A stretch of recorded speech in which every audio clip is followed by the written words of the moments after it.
And from historic Doyle Field in Leominster, we say a very good evening, everyone, and welcome to Football in June here on RFM Audio. Great to have you along with us. Todd Robbins alongside Bill Thomas and Kate Robbins at historic Doyle Field in Leominster tonight. Yes, I said it right, and you heard me right. It's Football in June, and although it is a bright, sunny night, and we're expecting seasonably warm temperatures, the stars are out tonight here at historic Doyle Field, as it is the Central Massachusetts High School Football All-Star Game as put on by the Joseph R. Mawhinney chapter of the National Football Foundation and the College Football Hall of Fame. It is a North versus South matchup. You know, all those divisions that we complain about, where one team and this team isn't in the right place, and who are they playing, and so on and so forth. Take all of that for the rest of the night, crumple it up, and throw it away. No divisions matter. It is simply geographically based. Teams that are located in the north of Worcester and Middlesex County, they are on the northern squad. Teams that are south of that point, they are on the southern squad. And don't get out your Worcester County map and start predicting where you think schools are, because there's a little bit of mixing and matching in order to create full rosters tonight. It's the first time tonight for Bill Thomas, Kate Robbins, and I here on RFM or any other media outlet to be here covering this one, and we are so glad to be here with you. And tonight, for the first time, live at our usual premier home, facebook.com/media rivalry, but we are also live tonight on YouTube. So we welcome our audience joining us on YouTube tonight. And hey, you know what? You want to keep up with the times. You keep evolving. So you know where we're live tonight as well? We're live on Twitch tonight as well. Twitch.tv/media rivalry.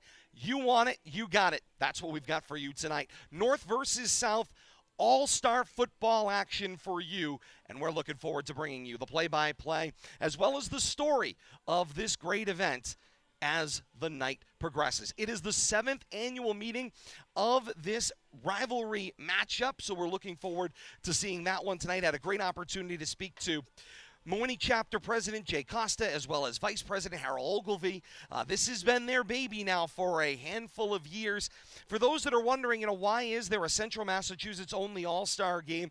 Fill in the gaps here a little bit, and we'll let the guys, as they come up here and visit with us later on tonight, kind of fill in some of the gaps. But years ago, it was a Central West All-Star game. The Shriners were involved, as they have been for a long time. Great charitable fundraising event. They called it the Chowder Bowl, or the Chowder Bowl here in Massachusetts, right? Drop the ER, put the A on the end.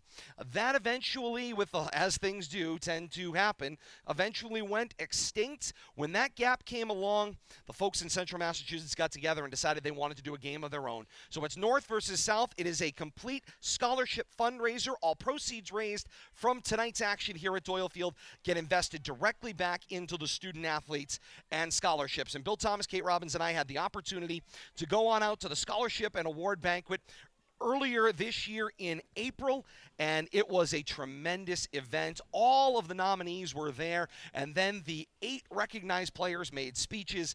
It was a phenomenal night. Get to hear about their entire football experience and just what it all meant to them, and that's the importance of the proceeds that we see here tonight. In addition to a last opportunity, this is akin to your college senior bowl. All of the athletes tonight that will compete on the field, whether North or South, are all graduating seniors from their respective high schools. That's the backdrop we have for you here on RFM. Let's welcome in the rest of the team. Bill Thomas, Kate Robbins, great to have you both along with us. And Billy, here we go. It's a first, a little Pro Bowl-esque action, a little Senior Bowl-esque action. Call it what you will, but it's going to be an exciting night here at Doyle Field, and a last chance for these seniors under the Friday night lights to take center stage and take a final bow. Well, I couldn't express it any better than you just did, Todd. But what I have to say is I'm seeing a lot of smiles down on the field. Coaches, players, the fans that are filing in. I just took a little walk around the upper bowl area here. This is a great night for football, and I think it's paying respect to these graduating seniors that they very well deserve. And it's something that's been missing the last couple of years. Coach Ogilvie is very passionate about this. He, in 2020, something, we couldn't really avoid. 2021, just there was people were reluctant to get involved, but here in 2022, Doyle stepped up. the foundation's back bigger and better than ever, and we're here to promote and help them out every way we can. 7th annual playing between these two North versus South rival groups. And Kate, I think one of the things that Coach Ogilvie was really excited to talk to me about, and I know we'll hear more from him when he stops by later on this evening, and I think it's the point kind of worth noting here is this is that time where, because of things being so divisionally based, you get a chance to get to see players on fields in matchups that traditionally you wouldn't get a chance to see, and it's a really fun time to get that opportunity to be able to do that. Well, one of the interesting things about this generation of student athlete is that they've all seen each other, but in some instances it's just on video. You hear in the classrooms, you and I both have the opportunity to teach in a classroom setting every day, and the student athletes, they talk about student athletes that play the same sport as they do from other programs as if they're kind of myths and legends, and you hear about things in whispers. So they are certainly all very acutely aware of one another, but very rarely are you going to have a situation in which a Division III player can play against a Division V or VI player. And so it becomes this kind of magical experience where these student athletes, beyond just maybe a football camp or beyond playing in an AAU type setting, they have the opportunity to come out here, showcase their talents together, and like you said, it becomes much more regionally based rather than divisionally based, which is always fun to see. So it's going to be great to be able to see teams that you, Billy, and I haven't seen for a little while, representatives from those teams, and then obviously even just coaches.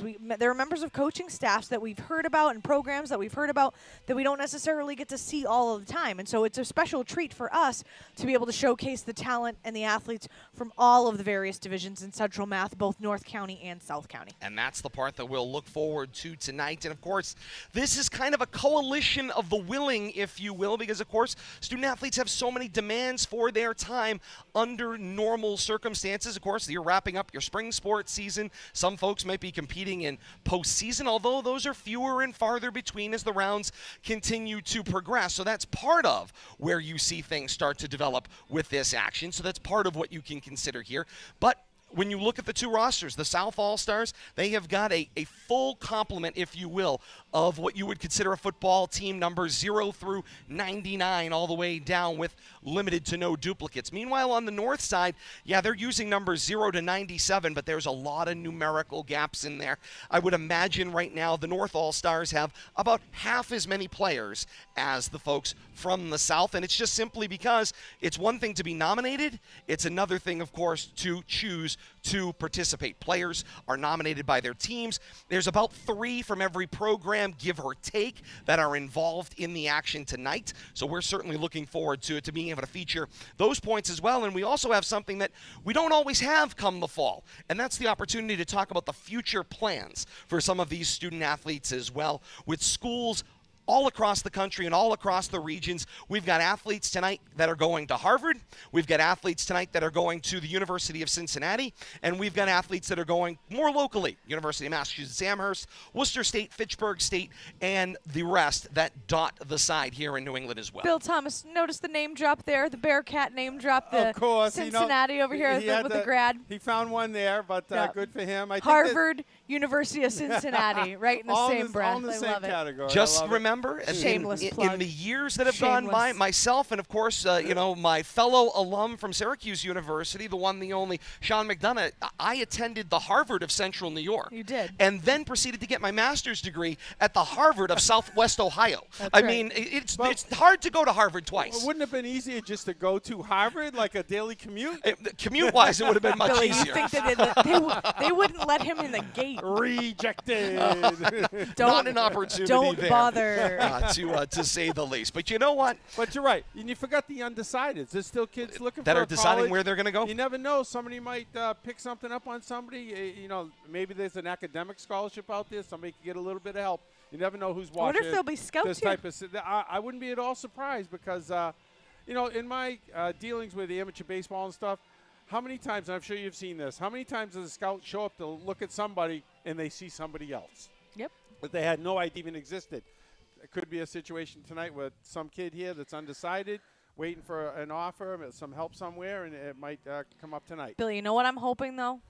Above everything else, I'm hoping that these young men hydrated to their heart's content. When I heard that the traditional 7 p.m. kickoff was moved back to 6, I was thinking they should have went an hour in the other direction. Friday night, let's move it to 8, get the sun down, and everybody be comfortable. But I'm sure once the hitting starts and, there'll be a lot of free substitutions. And we'll have to see. But you mentioned the North squad's a little short, so we'll have to see how that works out after halftime. Unsurprisingly, I see the best athletic trainer in the land. Walter Hildenbrand is here.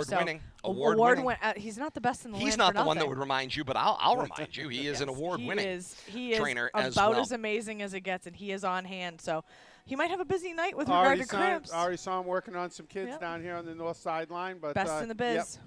He came with his bag of wraps, and he's ready to go. Indeed. Billy and Kate made note of the warm temperatures here at Doyle Field, sun high in the sky. We know, based on the coverage we've had over the last couple of months in the spring season, that means the setting sun is going to be dropping to our right, and it's going to be dropping down toward the horizon line as we get closer and closer to that tail end of the game tonight. 83 degrees right now here at historic Doyle Field, to off our high temperature of the day of 85.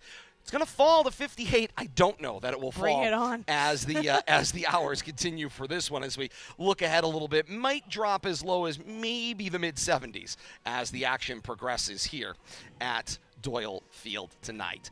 It is Central Massachusetts All-Star Football, and it's right here on RFM Audio, and it's great to have you with us. After a 2-year absence, back for their 7th annual playing of this fantastic high school football all-star game.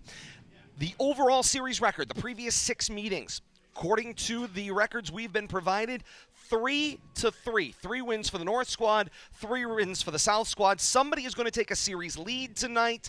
And what I'm told, historically, these games finish within about a score of one another. Coach Ogilvie noted a win for North in the inaugural meeting between these two schools that's going to happen more than once. These two regions, if you will, going back to the inaugural meeting in 2014. It was a 17-14 win for the North squad, won on a field goal in the waning seconds by, at that time, a kicker for the Maynard program, which, of course, Coach Ogilvie happened to be the coach of at that time. So lots of fun and excitement here, and we'll bring you the play-by-play as the night goes on. Maybe not the traditional blow-by-blow that we're used to providing. We're going to provide a lot of backstory where we can, where student-athletes are heading, and try to do our best just to keep track of as they shuttle players on and off the field of who's on the field at any one moment and time. So we'll have all of that for you tonight. Let's talk about the coaching staffs a little bit. Start first with the North All-Stars, and that starts with their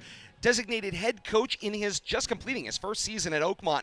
David Kaiser is the head coach for the North squad tonight. His assistant coaches, and what I love about this, it's a mix of head coaches and assistant coaches from other programs around the region. Mike Gilchrist from Neshoba, Ken Stakonis from Marlboro, Devin Gates from Leominster, TJ Reiki of Marlboro, Graham Assam of Marlboro, and Sean McKenna of Oakmont are all part of the North squad coaching staff. Meanwhile, on the south side of things, the head coach Jeff Clarkson of Oxford, and then there's a litany from the South program down in Worcester, Bob LaRose, Chris Capullo, Mike Maldonado, and Mark Garrett, along with Carl St. Paul, all from South, part of that South coaching staff. Dan Coonan from St. John's, part of the South coaching staff, and then also from the Oxford program, James Royster, Jimmy Nolan, James Small, Pete Lewis, all of Oxford, part of that South coaching staff. And, right off the bat, I think the things we got to talk about here is you're kind of trying to frame what is this game going to be like. Billy and Kate, you got to talk about the fact these squads have practiced all of about 4 times together. That's 4 times they've had the opportunity. That's not including those spring athletes who are not able to participate. So 4 times these two squads have gotten a chance to get together, obviously as best they can to get out on the field. And Billy, what's your expectation here if you've basically been playing every other sport other than football to this point over the last handful of months? Well, I'm expecting these kids are still in fairly good shape. Maybe not football shape, but they're out here raring to go. I'm quite sure the warm-ups look good. There was some crisp action going on. I'm not expecting an overly physical game. Nobody's here to really prove anything. you're here to have fun. Obviously, it's more fun when you win. I always go by that moniker. But, I'm expecting a very spirited game, some action. I'd like to see him open it up and, let the scoring begin. Kate, you've had a chance to see all-star games in other sports. First one tonight here for the football side of things, at least at the high school ranks. And I didn't get invited to play in the football all-star. well, I was going to say, me neither, as it turns out. But one of the things I think that is the greatest challenge here is, of course, giving everybody the opportunity to play. So you want to shuttle everybody in and make sure everybody gets a chance. But then there's also, you're mixing and matching to cover skill positions as well as your line positions, special teams. There's a lot to do. That's why these coaching staffs are so deep. I mean, and you have so many moving parts in this particular sport, and things are constantly moving at all times. So, as you said, it's one of those situations where you essentially need an army because you're trying to essentially mobilize an army out there and make sure that you have 11 of the appropriate players out there at any given time, and then obviously on both sides of the ball. So it's going to be very interesting. Both teams have a lot of help, which is great. Everybody looks to be in a phenomenal mood, which is even better. Everybody's just happy to be here. And public address announcer Dick Tucker is introducing each of the members of the squads. We'll pick up with the South and we'll join public address announcer Dick Tucker here at historic Doyle Field for the introductions of both rosters.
With that wind picking up, we are still in the midst of introductions from public address announcer Dick Tucker on the other side of the field. We're about halfway through the roster for South County. They are going to be the visitors in this particular game. As you probably heard in the crowd, Mike, the wind is whipping around Doyle Field here in the lower bowl. But introductions going on for the South County All-Stars at the moment. We are now in the 40s, and we'll have continued introductions from the South, and then we will have introductions from the North as well. We have about 7 minutes and 50 seconds, according to the clock here at Doyle Field, before we have kickoff here with the All-Star game between North and South Worcester County.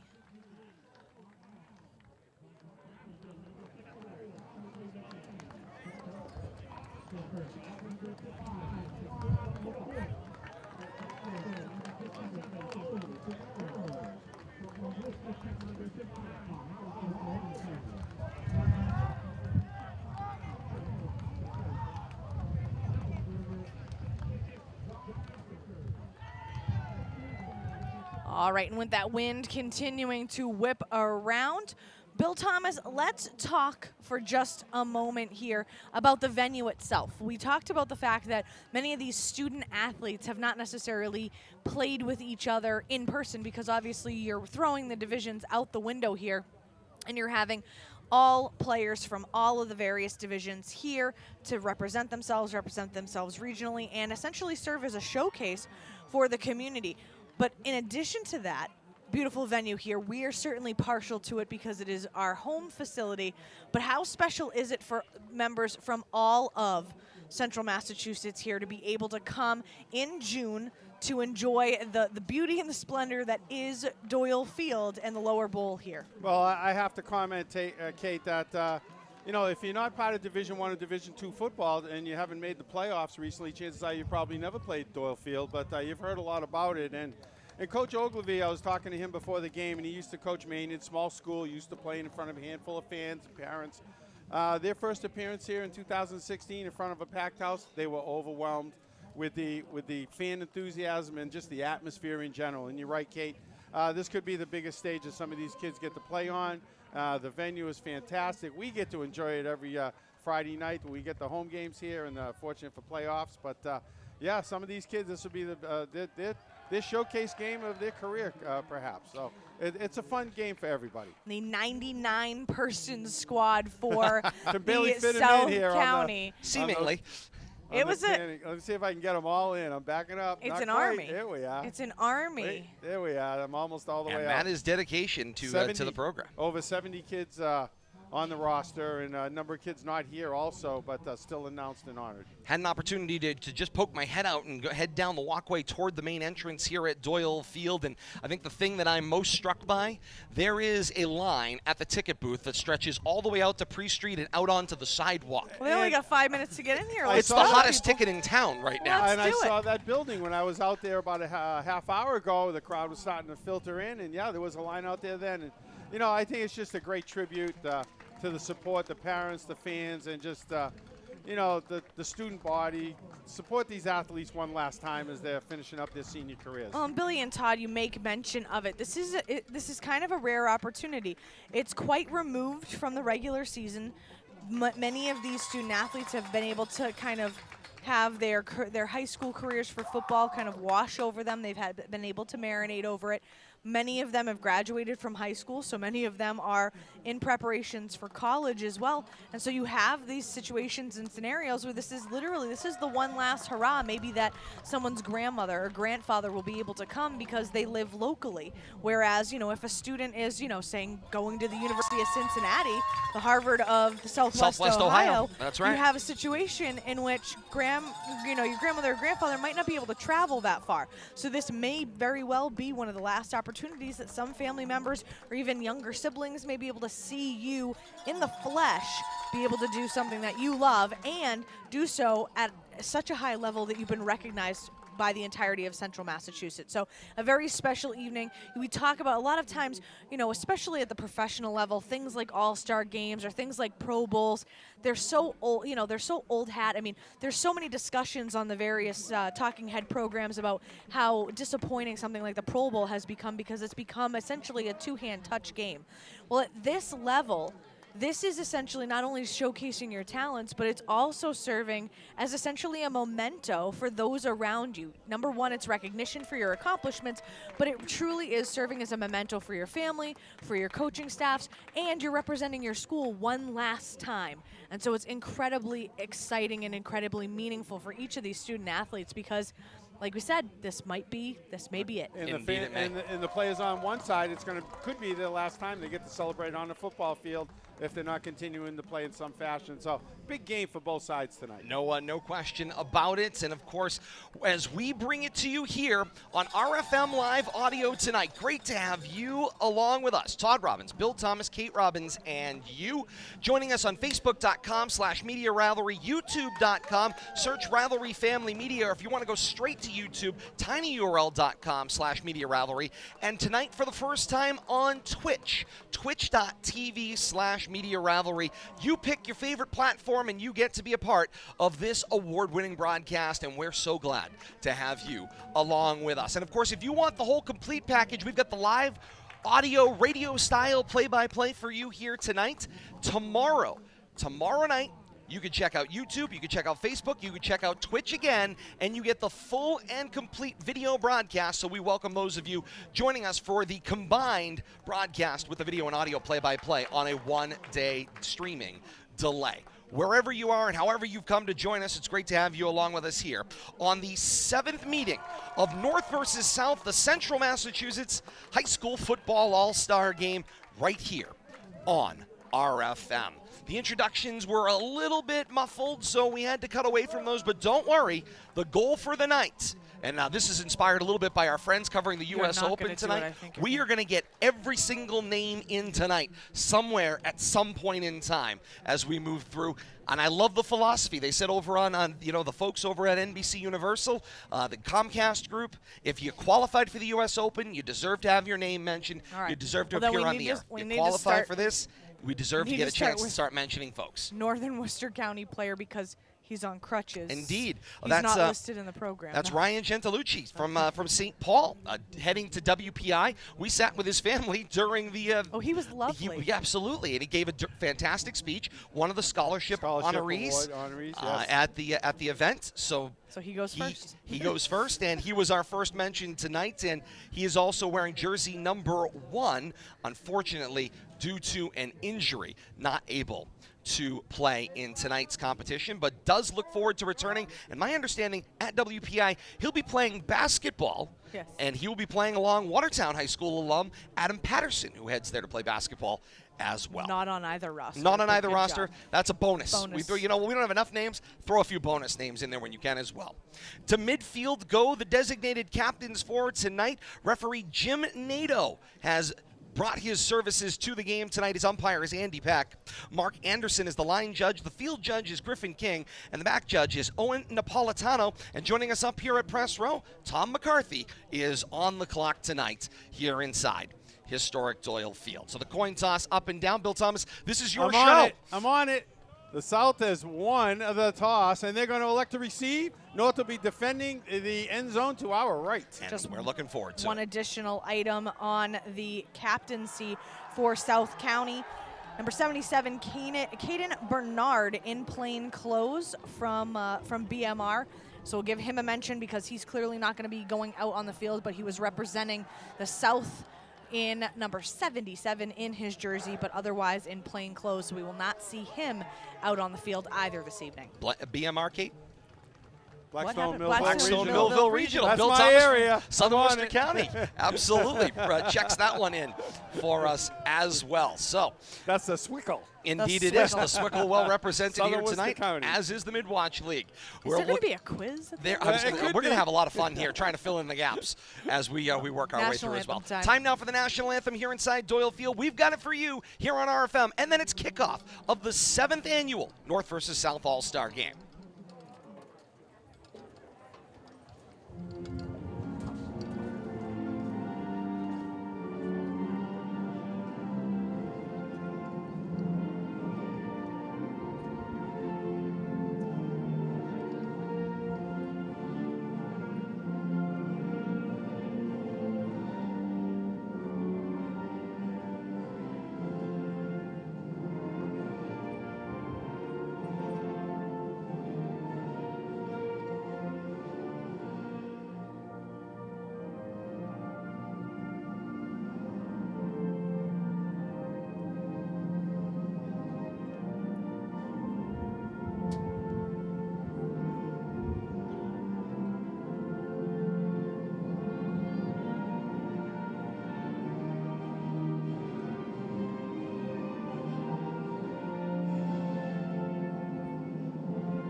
And with that, we're ready for All-Star football here at Doyle Field tonight. Todd Robbins, Bill Thomas, Kate Robbins, and you here on this RFM audio exclusive. Great to have you along with us tonight. The North All-Stars, they are wearing the home navy blue tops and emerald green bottoms with their team-specific helmets, each wearing their team-specific helmets for the most part. We'll talk a little bit about that when either President Costa or Vice President Ogilvie stop by a little bit, because there is a sponsor that deserves a mention as well tonight. So we'll get into that as well as we get closer to that action. But first, here we go. We are ready for kickoff. The ball is at the 40-yard line to our right. North will be kicking from right to left. The South All-Stars wearing the white tops and the navy blue bottoms with their school-specific helmets as well.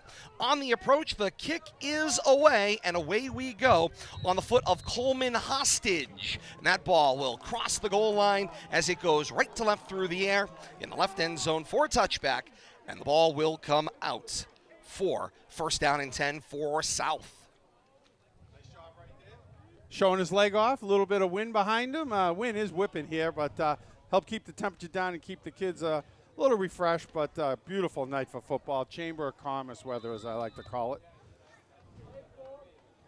This one coming all the way out to the 20, so it'll be first and 10. And here they come. Ryan Boyce will get the start, the Northbridge quarterback. Shotgun set, 3 receivers wide to the right. The snap and a little trickeration. Fancy. It's a double reverse flea flicker. Find its way back to Boyce. Launches it downfield. Pass is complete. Crossing midfield to Steven Ciccarini from David Prouty.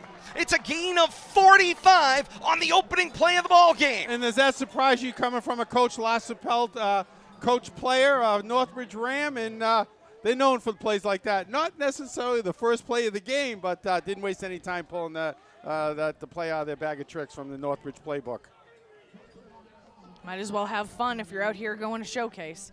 So it'll be first down and 10 from the 37. Comment about the fun, but you're exactly right, Kate. And the snap and the give from Boyce puts it in the belly of Phil Johnson, who will come from left to right, turn the right corner, cross the 35-yard line, and be brought down at the North 34. You want to talk about the kids having fun, Kate. I heard there's some rumors that the officials are going to give them a little bit of leeway when it comes to celebrating and showing a little bit of emotion tonight, and I certainly hope that's the truth. Double reverse flea flicker on the opening play, and then a simple little curl around the end for a gain of 3. Second down and 7 from the North 34. South with the shotgun snap. The handoff goes right back to Johnson. He goes angled left this time, steps in the bear trap, and the shoe goes flying back across the 40-yard line as the play goes across the 30 to the 29. You didn't think they were playing for keeps. That should let you know. And that come out of the pile, and I thought that was the football. I'm following it for a second there, but yeah. It's going to be a gain of 5 on the play, so it'll be third down and a long 2 to go. How long do you think it'll take before the players start showing some emotion? I think we're there. I'm fairly confident we're there at there. this point. And if there was any doubt, that's been erased rather quickly. Offset pistol formation here, 3 receivers spread, and there's all sorts of movements across the front of the line. And the signal is procedure against the offense. It'll be a 5-yard penalty, still third down. And I think, if we're going to see any problems with coordination and the such, that's probably where it's going to be. On the snap count, the cadence and, trying to draw kids off and if there's any aspect from the lack of practice, it might be that level of concentration. See Leominster's Miguel Cabrera playing out there at the defensive back spots, wearing jersey number 14 as he comes to the left of the formation, and he will guard Tim Visbeek from Northbridge. Back to pass. Goes Boyce. He's scrambling now out to the left, tucks across the 40, steps up to the line of scrimmage, floats downfield, jump ball, and it is an interception for North, now ruled by the back judge Napolitano, incomplete. Tell you, a lot of action going on down there, but just kind of chucking it up, see where it comes down. Looked like a 50-50 ball to me. I was going to say, Bill Thomas, all of a sudden it's feeling a little NBA Jam-esque out there on the field. Well, Some folks might remember video games, NFL Blitz as well. And if the Northbridge coaching staff has anything to do with the play call with their quarterback out there, you know it's not going to be boring. Indeed it is not. Fourth down on the incompletion. It'll be 4th down and 7. 9:41 to play here in a scoreless first quarter. First offensive possession of the game has belonged to North. And, of course, the big play thus far has been the 45-yard completion from Boyce to Johnson on the first play of the game on the double reverse flea flicker. 4 receivers out, back to pass. Boyce looks to his right. Pass thrown complete to Tim Visbeek, his high school teammate, and he's got himself a first down across the 25-yard line and out of bounds across the 20 at the 18. I'm guessing they've done that a couple of hundred times. Yeah, a little short dart into the flat. Complete for 15 with a little yard after catch. Move the chains. Second first down. It's just going to be the 6th play of the game coming up. It'll be 1st down and 10 from the 19-yard line. And look at the right tackle, Yufi Abaka Amua from Burncoat. He's doing a great job protecting that front side of the formation. That'd be 71? 78. 78. Shotgun snap, hole. fake the give, keep this time is for Boyce. Boyce races into the middle of the pack, defense pursues, cross the 5, and it is down around the 4-yard line, but it is a first down and goal to go on a gain of 14. And how timely, Todd, right over the right side of that offensive line, big hole, busted it for, close to 15. Not too shabby. Started moving a little bit more laterally than I think he would have wanted to when he got to the second level of the defense there. As he was moving, he was kind of trucking to his left. He had the end zone in sight, but was only able to get it down to the 5-yard line. Big boys over there, 78, 71, blocking out the sun on that side of the line. Change at the fullback spot. Fancy. Ryan Algieri will sub out, and then the shotgun snap comes from Boyce. The big fake pitch, and then the little inside give puts it in the belly of Johnson from Doherty, who will bounce it out to the left. Kind of that same straightforward kind of dive, then bounce it out to the left, crossing the 10-yard line, and the ball back down around the, looks like, Kate, about the 7-yard line. It's going to go back down. Yeah, it's going to be a loss of 2 on the play. It's going to bring up Second and goal from the 7? Second and goal from the 7. Yeah, a lot going on there. Didn't accomplish much, though. The play took a long time to develop. Defense was able to figure it out. And the fake may have worked once, but it didn't work that second time. 3 receivers set out of the gun. The handoff this time, and immediately there was a little slip in there. Looked like Xavier Rosario, number 80 on the carry for South from Leicester High School, and he started to skid just as soon as he got the ball. Yes. Yeah, lucky to keep his knee off the ground there. Would have been obviously down at the spot, but picked up a couple of yards at the end of that. Pretty much back to the line of scrimmage. I think they're going to give them officially no gain on the play, so it'll be 3rd and goal from the 7 yet again. From the north 7-yard line, the South All-Stars come out under the direction of quarterback Ryan Boyce. Once again, he's led an efficient drive down the field. Like to finish it here. 3rd down and goal to go from the 7. Boyce back to pass. Little 3-quarter sling. Got deflected through the line. He was looking for the slant coming from his right for Visbeek. And the ball will fall incomplete. 4th down and goal to go. Yeah, looked like some good hands-up defense there. Just got in the passing lane. Nice drawn up play on that slant there. Ball never got there. Already the 10th play of this drive coming up. See if somebody gets to showcase their leg here, if we're going to go for it on 4th down. 4th and goal from the 7, and they will go for it. Will South. You've got the best players in Southern Worcester County on the field against your best defensive players from the north.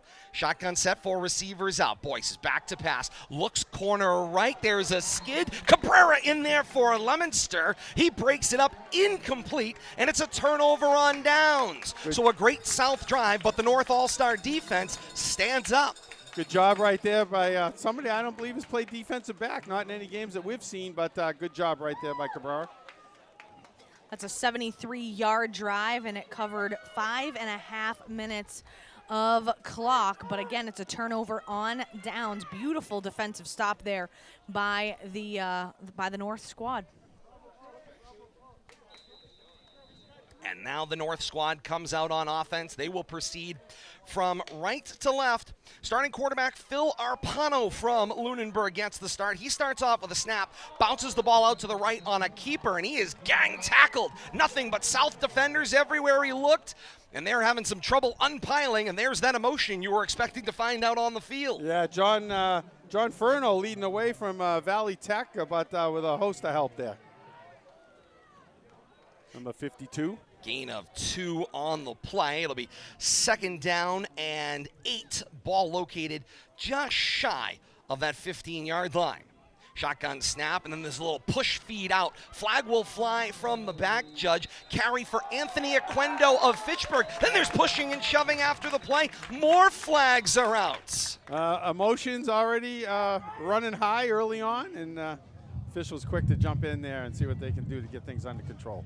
You can hear that wind whistling across the crowd mic here tonight. 2 flags on the play here. Yeah, one came from the backfield, and then the other came downfield in the progress of the play. We got a hold against North. Yeah, we got a hold against North, and then we've got an unsportsmanlike conduct going against South, and they will replay 1st down. So the official who originally was facing the home sideline where the camera is decided now to face the public address announcer, so we'll be looking at his back end, apparently, at Maybe least he'll for the switch remainder. off. I was going to say, He's new to Doyle. no, not at all, he's actually. not. Very Okay. I'm familiar, trying to Bill help him Thomas, out. with Doyle Field. Trying to help him out. One of the Officials best can't- crew chiefs in the area. We're getting something marked off here, but I'm not sure which way they're going. Officials they're gonna a little bring 'em back. confused. Yeah, They wrong went one way, then the other way. Now they're going the other back. way. All Yeah, right. They're enforcing something. You know it's not the fall, and people are not in mid-season form when. So they are forcing the hold, and then what about the dead ball foul? It looks like maybe offsetting penalties They're may have gonna been what offset, came, Back to the line what of came up scrimmage? there. So it'll yeah. be a 2nd down and 13 Are we confused? Just from a the little? 5. Maybe. Shotgun set, back to pass. Looking to the left and throwing complete. It's Arpado. And that pass right into the belly of Ryan McKenna from Oakmont. Short gain on the play. Yeah, picked up about 2 right there. Maybe a gain of 5. Got it out to about the 10-yard line. It's going to bring up 3rd and long for sure. 3rd down, 8 to go. Ball just shy of the 10-yard line. Looks like it finds itself at about the 9. Shotgun snap, back to pass. It's Arpano. Flag is out on the play, and Arpano is sacked. Sacked on the play, and the celebration ensues Let as him the celebrate. sprinklers fire up as well in the end zone. Good thing we're playing on artificial turf, so they won't pop up on the playing field, but you're right. And it was so well timed. It came at the moment of the sack, and all of a sudden I thought a USFL game broke out. And timely enough, Amouche there in on the play. Hathaway in on the play there. Big number 79 on defense. From St. John's, the senior. So 5-yard penalty is going to be assessed against South, so that'll bring it all the way down. Looks like they're going to be replaying 3rd down, so it'll be 3rd down and about 3. And another flag is out on the play. More 3rd down potentially, although it is inside of movement. 5 yards. That may be enough for a first Should down. be a 1st down. Looks like offside maybe, huh? Yeah, that's what Yep. the call is. Offside. 5-yard penalty puts it beyond the line to gain and will result in a 1st down for the North squad. So not a traditional way to achieve a 1st down. Certainly not the flashy double reverse flea flicker that the South came up with for their first down. But nonetheless, the ball's matriculating down the field from right to left.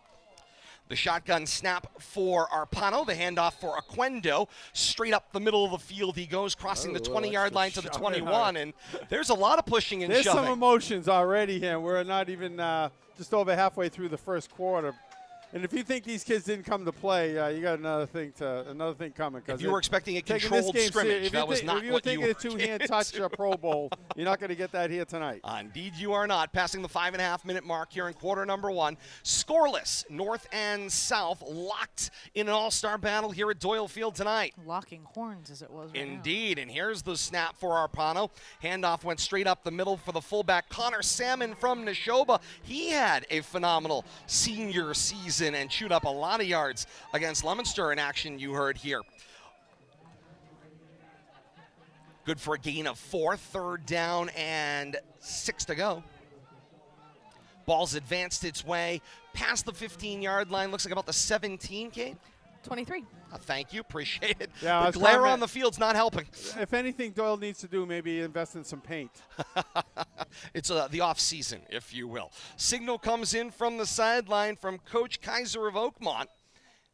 Arpano, the high snap, fields it. He takes it straight up the middle of the field. He's met almost immediately. Waist high and taken down on the play. 81 on the tackle. Steve Solno of South with the hit. We'll call it no gain on the play. Yeah, no gain, and you know, defense ready for that one. It looks like we're going to see our first punt of the game here, Todd and Kate. Because we're already back to 4th down and moderate to go. Hunter Wolfrey from Groton Dunstable trots out in punt formation. Stands back around the north 13-yard line. Swinging gate set up in front of him. Good snap at about waist high. The punt is away. It's an end-over-end wobbler. It will hop around the 45-yard line of South. It will be returned by Isaiah Carpaye from Doherty. Finds his way out to the right sideline. Bounces across the 45 and gets unceremoniously taken out of bounds by Adam Al-Namari at the 49-yard line from Marlborough. Nice run back there, though, shaking that first tackler. Ran up the back of one of his blockers, got around him, picked up about 20 yards on that return. Starting field position for South has been excellent thus far. North County, they were backed up all the way to their own 7-yard line after a beautiful defensive stop by their defense. But right now, not only has the offensive production favored South, but so has their starting field position. 3:37 to play here in quarter one. Scoreless. Second offensive possession, for South. And taking possession at the quarterback spot, it's Ryan Boyce from Northbridge once again. Back to pass he goes, hits the back foot, three-quarter sling out to the right. It is complete for Tim Visbeek. The ball comes out as Visbeek crosses midfield to the north 47-yard line, but he is whistled down with possession. It will be recorded as a gain of 4, 2nd and 6. That Good job right there. The two Northbridge kids hooking up.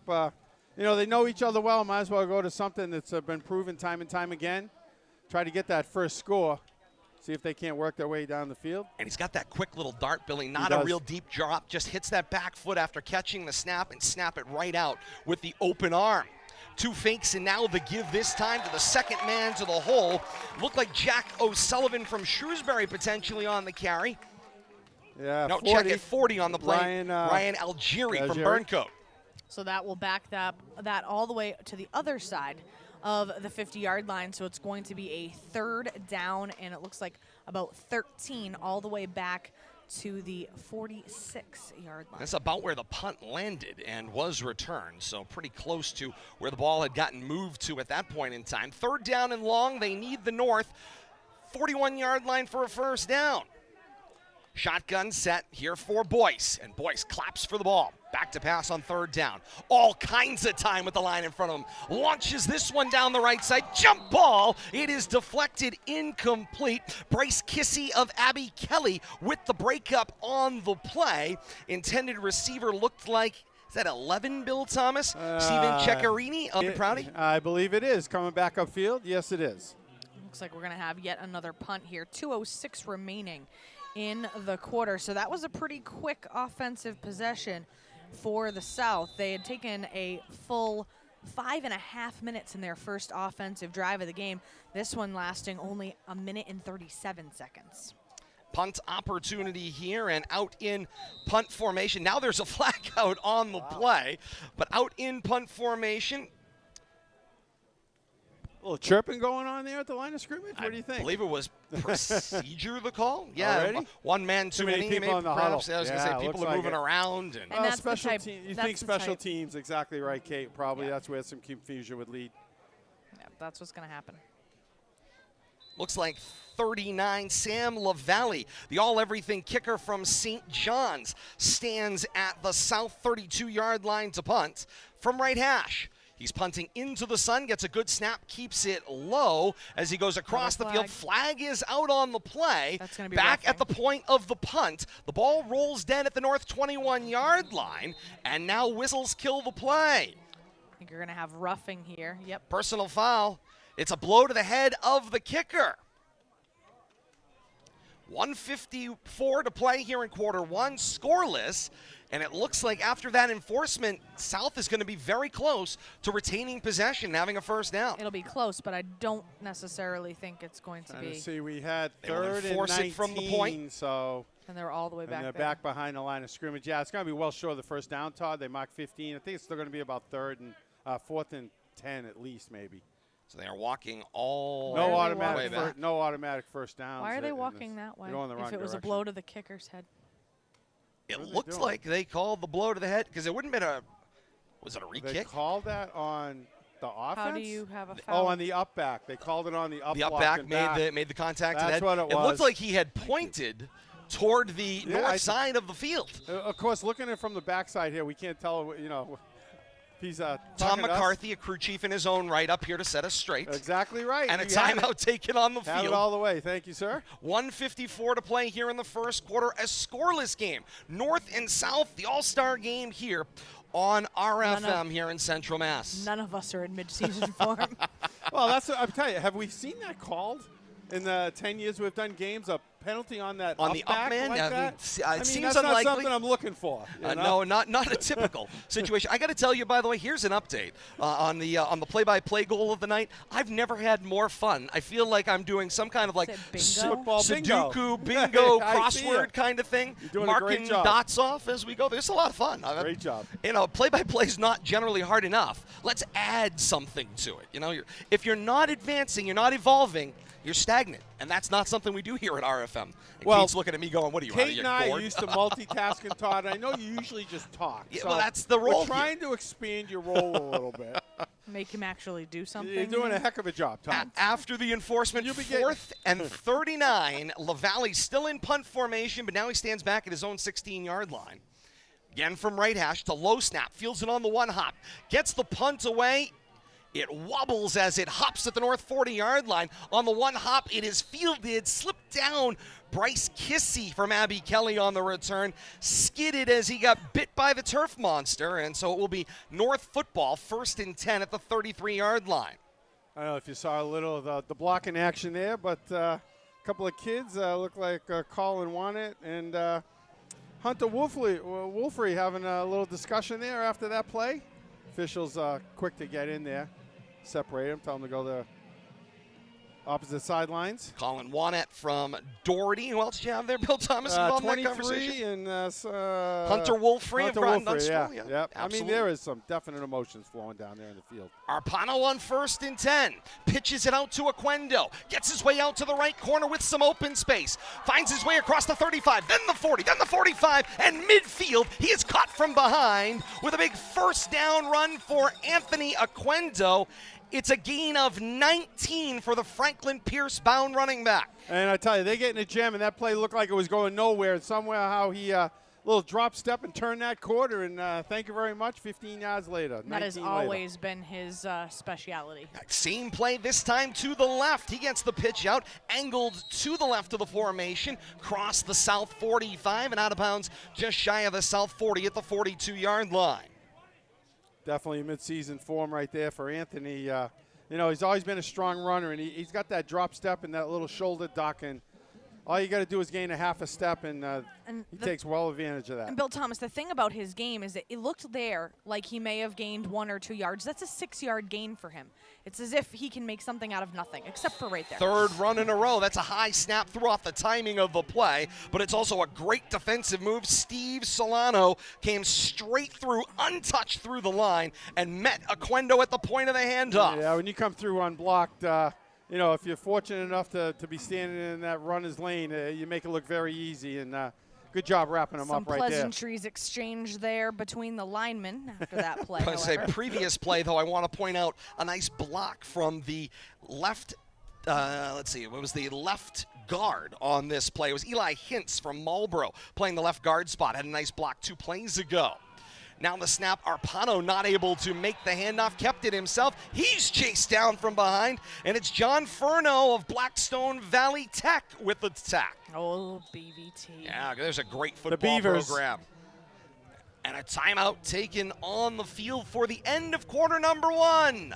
1 quarter complete in this 7th edition of the North-South All-Star Game here at Doyle Field tonight. We are scoreless. North and South locked up in a defensive battle. We promised you a lot of great football. We've had some great plays to point out, but not a lot of scoring. Both teams have come impressively close, and it kind of makes sense. This would be one of those cases where the offensive side of things going to struggle a lot more than the defensive side of things to catch up. Yeah, and I think that's where we saw some of that trickery come in from the south side, and I expect some more of that.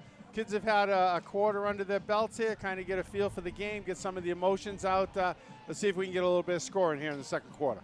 Additional shout out here for the North All-Stars, number 18, also in plain clothes tonight. He just went out into the huddle there for the quarter. I'm going to get his name. Thomas Hirsch There it from is. Maynard, Bentley University bound.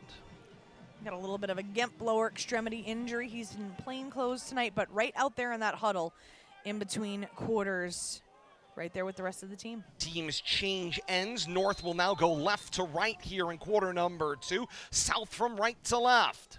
Man down. comes in motion on 4th down and 8. The handoff for the motion man. It was Jason Levin of Algonquin, and he is smothered as he gets to the left edge. Turnover on downs, loses 3 more on the play. Nothing there on that 4th down play. I'm kind of surprised North didn't go for a little field position game right there, try to pin South back, but South pooch takes kick over. maybe? Great field position in midfield. 6 seconds into this second quarter.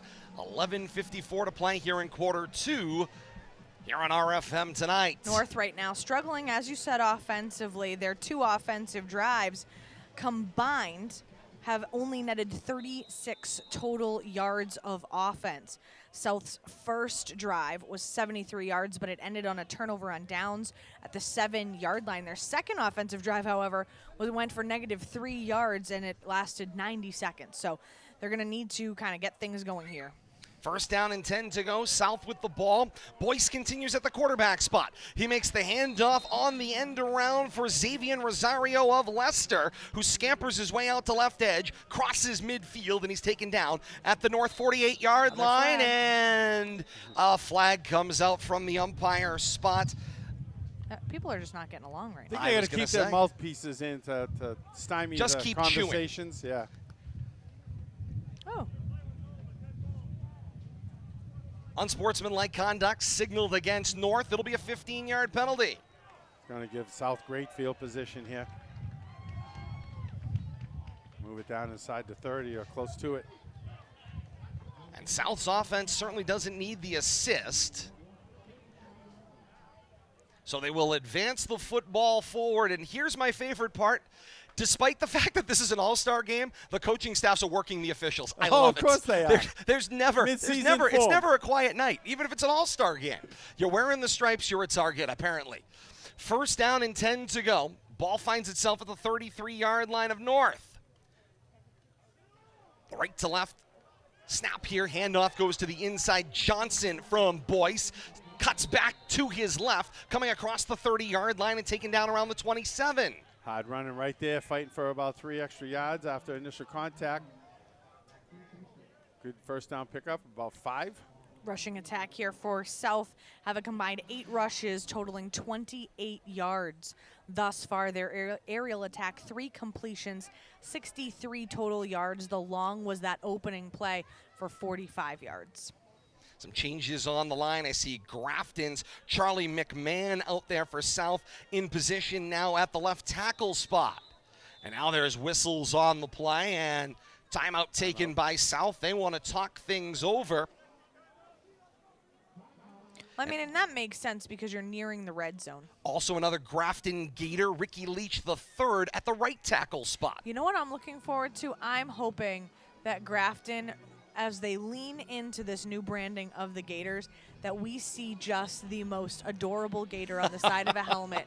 Sooner rather than later, that's my vote. I want the Gator chomp. You gotta bring the chomp in as there's a lot well. they could play with. Bring Absolutely. all of it. Just lean in and Gator lean in hats hard. with big, That's right, with the big. Yeah, lean in the big bill. and lean Love in it. hard on that. South wants to talk Sell things it. over here. Another great scoring opportunity. They've come the closest to scoring in this game. Had 4 or 5 plays down inside of the 10-yard line in the first quarter, and the North defense stood up and kept them out of the end zone.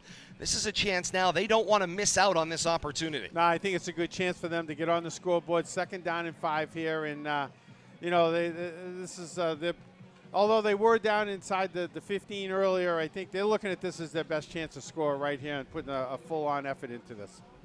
Take a timeout, draw up a play, maybe make something happen right here. Look for the Northbridge kids to try to team up. I agree, Billy. I was thinking the exact same thing. A go pattern or something. Shotgun set, 2 backs in the backfield, 3 receivers out in the formation, a pair to the right. Play action fake, no, they canned it. It is handed off to Rosario. Rosario slashes his way out to the right, crossing the 25-yard line and down around the 20, and it is enough for a South first down, and the drive persists. Nice job, and the fake, the cameraman bit on the fake right there. So the play-by-play announcer, Bill Thomas, don't worry about it. You're both rookies. Passing the 10.5-minute mark here in the second quarter of a scoreless ball game, North and South. All-star action here at Doyle Field tonight under a setting sun. Calling signals is Boyce in the backfield. 4 receivers out in the formation, 2 to the wide side, 2 tucked into the short side boundary. Boyce flushed out of the pocket, gets a block, spins away, now decides with some presence of mind, chuck a little dart into his own bench. It crosses the line of scrimmage. It is officially incomplete, and great thinking downfield by Boyce. Talk about awareness right there. Struggling and getting turned around, but somehow able to get that past the line of scrimmage to avoid a grounding penalty. And a play like that, obviously a throwaway play, it's quite impressive to understand that these student athletes, their mental acuity and their react and knowing to get rid of that rather than take the sack in that instance this far away from the regular season, very well done. Alnamari was frustrated. He came out for North after the play on 2nd down and 10. Handoff comes here, will bounce in the hands of Rosario to the left of the formation. He'll angle down across the 20 and lean his way forward toward the 15-yard line. Give him a gain of 5, 3rd down and 5 from the North 15-yard line. Have to see if North keeps it on, South keeps it on the ground here. Alnamari on that previous play, he had every chance to grab a hold of Boyce in the backfield and just couldn't find him. There were arms and legs flailing everywhere. Boyce doing a good job, avoiding that and setting up a 3rd and 5. Probably in 4 down territory, but wouldn't be a surprise to see South maybe trot out a field goal kicker, give him a little chance to shine. Adam Steinberg from Westboro subbed out of the game. Little offset eye. Boyce, the play action fake, rolls toward the backside, looking end zone, and is long and incomplete. He was looking for his Northbridge teammate Tim Visbeek, and Visbeek was not able to reel it in. Yeah, I tell you, he had a country acre in front of him, though, a country mile. He could have maybe still be running to the corner of the end zone. At least got a 1st down, but chose to go for the fade in the corner. Big 4th down coming up here. And they'll see themselves in the CCC as, of course, Boyce is on his way to Endicott. And meanwhile, Visbeek on his way to the University of New England. We've got a field goal attempt coming up here. Well, if you had LaValle on your roster, you would take an opportunity to kick a field goal. This is really what this is about, this kind of game. Sam LaValle sets up in punt formation. Field goal. A field goal formation, excuse me. We don't Look see at it everybody, often. everybody at the line, jumping up and down. Ball's down. The kick is toward the posts and through. And Sam LaValle gets the ball game scoring started. 8:59 to play in the second quarter. South on top of North, 3-0 on the Sam LaValle field goal. Nice job right there. Yard. That's what it's all about, showcasing the talent. Looked like Sebastian Romaine of St. John's to do the holding, or did the holding in that case, for his teammate LaValle, and LaValle took the setup and drove it through. Line of scrimmage, what was about the 21, 22, is a good 35-yarder. Angled from the left. About a 30, 32, 33-yarder, but straight and true. I think it would have been good from 40. Teams come back up the field. South All-Stars on top of North, 3-0. Defense has certainly been the name of the game to this point in the ball game. And you would kind of think the defense would be a little ahead of the offense. The timing, defense, you're just reacting and going. The offense has a little more timing involved and, letting things develop. North taking a little extra time here coming out on the field, talking things over, and I'm sure they're looking to attack right back here. John Himawi from Grafton joins the special teams lineup for South.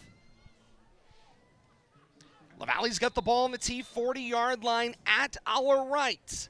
Kicking from right to left. Kick is away, and he booms this one. Wow, they go through the uprights? Almost toward Morton Street, through the end zone, and we've got a touchback. 8:59 to play here in the second quarter. South on top of North, 3-0. If you've got that type of a weapon in your arsenal, in an all-star game, coaches probably just feel so spoiled when you see something go out there, 32 yards, can of corn, kick it, let's get 3 points on the board. Not everybody has that type of weaponry at their disposal. And let's ask a coach. Joining us now, the chapter vice president for the Mooney chapter of the National Football Foundation and the College Football Hall of Fame, Harold Ogilvie. And Coach, you've had a chance to coach in this game. You've had a chance, of course, to see how this game has grown and developed. And you get a chance with a field goal kicker. You told me you had a field goal kicker that won a game in the inaugural meeting. The first All-Star game, won the MVP because he kicked a field goal just before the half and did a great job on it. And again, the kicker for the South, Sam LaValle from St. John's, he's just a special, special kicker. I was watching him warm up. You might see his name doing some big things up on the hill in Worcester at Holy Cross. And what a great program to join, an up-and-coming, continually to grow type program. Aquendo on that carry gets himself a first down carry, good for 8. It's 2nd down and 2. And Coach, you've, of course, had an opportunity, as I said right off the top, to see this game grow and develop. We talked a little bit about it last night, and, of course, that is, of course, how things have changed. This used to be a Central West game over the years, and it was phenomenal at that time, but then, like a lot of things, it disappeared, and that left a gap, and you guys stepped into the vacuum. It worked out. The West didn't want to play us anymore, so it worked out that we just started our own. Again, we had 6 guys on there, myself, Jamie Tucker, Tommy Bingham, Kenny Stakonis, Justin McKay really wanted that, let's put our players out against our players and let's see what Central Mass has to offer. And every game they've been great, and this one's turning out right now, pleasantly surprised. How about the fan support, Coach? What a crowd here tonight. Beautiful. It's awesome to see these kids' families come out, support. It's being in a field as big as Doyle and seeing that it's just full right now, it's pretty impressive. Ticket line was back out to Priest Street, I saw out there prior to kickoff. That was the rumor I heard. I heard Chick-fil-A trucks should be rolling in. They got caught in the traffic. I can imagine. Arpado's pass incomplete, intended for Ryan McKenna from Oakmont. And it's seemingly like a hockey game. A full-scale lineup change has occurred on the South defense. Meanwhile, on 2nd down, the pitch comes to the outside. It's Aquendo. Flags out on the play. Aquendo upright sideline. He hops up in celebration as he crosses midfield to the South 48-yard line. He's got a first down at the moment, but we'll check the flags. 7:59 to play here in the second quarter. Coach, you touched on it a little bit. You talked about the playing here at Doyle Field. We talked a little pregame. One of your first experiences in your kids being exposed to this type of venue. It was awesome. I mean, 2016 when we came out here with Maynard, we'd never played in a place like this before, and to come in and the community rallied around us just like the people are tonight. This is a great way for these kids. These memories these kids are making tonight, it's just so special. I'm so glad that I'm involved in this. Substitution violation was the penalty against South. The penalty was doesn't surprise me. It was declined. And who was it on? I was going to say everybody. It was declined. Everybody but the center, maybe? 20-yard gain for Aquendo stays on the books, and then another flag out here on the subsequent first down play. Procedure against North puts the ball back across midfield, and it will be marked at the 47-yard line. It'll be a 1st and 15. And Coach, we had an opportunity to talk about a lot of things about this game, and of course I think one of the things that really stood out to me is it's a scholarship competition as well. Every dime that is raised here tonight goes back into these student athletes. It goes back to the kids. We've actually got a couple of the scholarship winners, I can't remember the names now, on both teams, and they're here playing in this game, and it's they're helping to raise money for next year's seniors. And that is, of course, the great part. It's like paying it forward. It really is. Somebody that previously played in this game earned the money, of course, for your scholarship, and subsequently you get a chance to earn it for them. 2nd down play coming up here. Arpado looks for a signal from the sideline. 3 receivers out in the formation. Aquendo will switch from right pocket to left. And now the snap. Pitch it out to Aquendo. Angled to the left of the formation. Stutter step toward the 45, and he gets hooked and hauled down on the play. And they say, make it rain defensively over on the far side. A celebration from Matt Power of Shrewsbury, who had the tackle. Yeah, he put the brakes on over there, but the defense certainly didn't. And Couldn't get around him that time. Dodged the rain tonight for a beautiful night here at Doyle Field as well. I don't know if it's clean living or what, that we somehow the last 2 times we've had this, we've had nothing but beautiful weather and someone smiling at us, and I appreciate that. Doyle knows. Third and 7. That's right. We got it up. Bernard Doyle knows. Chamber of Commerce weather for you guys. Arpado back to pass on 3rd down. Looks out to his right and throws.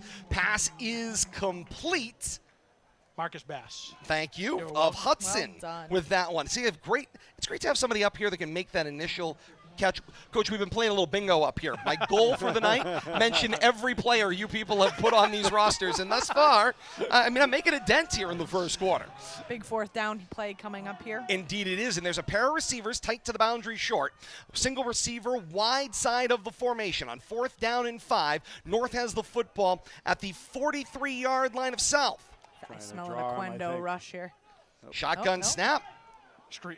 Back to pass, rolling out with some time. Tucking is Arpado. He gets pushed into the boundary. Play over. Play finished off there was 79. Justice Hathaway of St. John's with the defensive He's stop. been on a number of plays. Big kid, working that right side of the line there, and High making his motor. presence known there. Coach, we talked a little bit about, too, and we mentioned it off the top of the broadcast, the fun interplay that you get here by, of course, taking that division stuff that we all complain about and literally putting it in a shredder tonight. Yep. 2 schools made up, it doesn't matter, geography, north-south, and come on out and play. Divisions don't matter here. I mean, I'm looking out right now. I see Clinton kids. I see an Assabet kid. I see Fitchburg kids. I We got see Abby Ketley Fitchburg kids talking with Leominster kids. Go Go Abby. figure. They're on the same team That's tonight. the best part of this game is seeing those relationships. 4 years they want to hate each other, and then all of a sudden tonight Now they're I gotta best be friends. Right, throwing an Algonquin kid and a St. John's kid, and yeah. I was told the other night some of the North kids went to Clinton to a basketball court after practice. Wow, how And about went, hung that? out, played hoops, just had a great time. You never know. Oscar Alvarez of Assabet playing the nose tackle spot here on 1st down. Go Aztecs. And a flag out on the play will whistle things dead. 5:36 to play here in the 2nd quarter. And a field goal from Sam LaValle. 3-0. That's all we've got for scoring. South on top of North. It has been all defense here. I'm very excited about the Aztec drop-in because Alvarez, I believe, is the lone representative of my Aztecs. I talked to Coach Crory and Coach Goloni earlier in the week, and I said I'm very excited to see my Aztecs out there. And you know, Coach, they talk about these being exhibition games, and we mentioned, of course, at the pro ranks in a lot of ways, it's something they don't want to participate in. This is an opportunity for these kids to show off, have fun, and play with not a lot of pressure. Just come on out and play a game they enjoy. It's just to get that one last chance. It's that one chance to get out here and play football. And have a rush like that. And then, I don't know if he'll get another carry tonight. But But he's got a big one. It's Adam Steinberg of Westboro on the end around. A flag is out on the play. That's the unfortunate news. The ball is out of bounds across the 40 at the 38-yard line of North. But we check the flag. Looks like everybody's walking back. Holding against South will negate that play, but Steinberg gets a mention tonight from the Rangers. Yeah, you heard of the game within the game, right, Coach? So that's what Todd's got going here. And we're loving it. Indeed, we do. Coach, when you're talking about mixing and matching here, and you've, of course, been on the sideline, and there are deep coaching staffs that we talked about because, of course, you're literally trying to organize, 4 or 5 teams at once here with the sheer number of players you have on the sideline. What's it like trying to mix and match, put the personalities together, and, of course, find the right combination? It's a very tough job. The coaches have done a great job doing that. Coach Kaiser especially, sorry about that. No worries. Derek all right. Shepard takes over at the quarterback spot from Quabog, and he looks out to his left. Pass thrown long and incomplete on the play. I think that was 28 on the tender receiver, Mike Merrow. From Bounced Leicester. off his hands. The difficulty for South right now, they had gotten something going, especially with that first passing attempt for 45 yards, but 4 incomplete passes in a row here for the South squad. So they've been trying to rely on the run, but they only have a net of 37 offensive yards on the ground so far. They have more penalty yardage than they do rushing yards. Not a great stat indeed, but a good that's my stat job. drop Great play indeed. by Connor Salmon. Shepard with the snap. Salmon on the defensive side of things had a great run earlier on as well and stopped up a Steinberg run into the middle of the field, Coach. It's been going back to working to it's hard getting all the bodies in. I mean, North a little bit advantage now. Smaller number. Everybody's playing a lot. I know I've been on the other side the first year. We had, 80 kids, and it's like, how am I getting these kids? Like, what are we doing?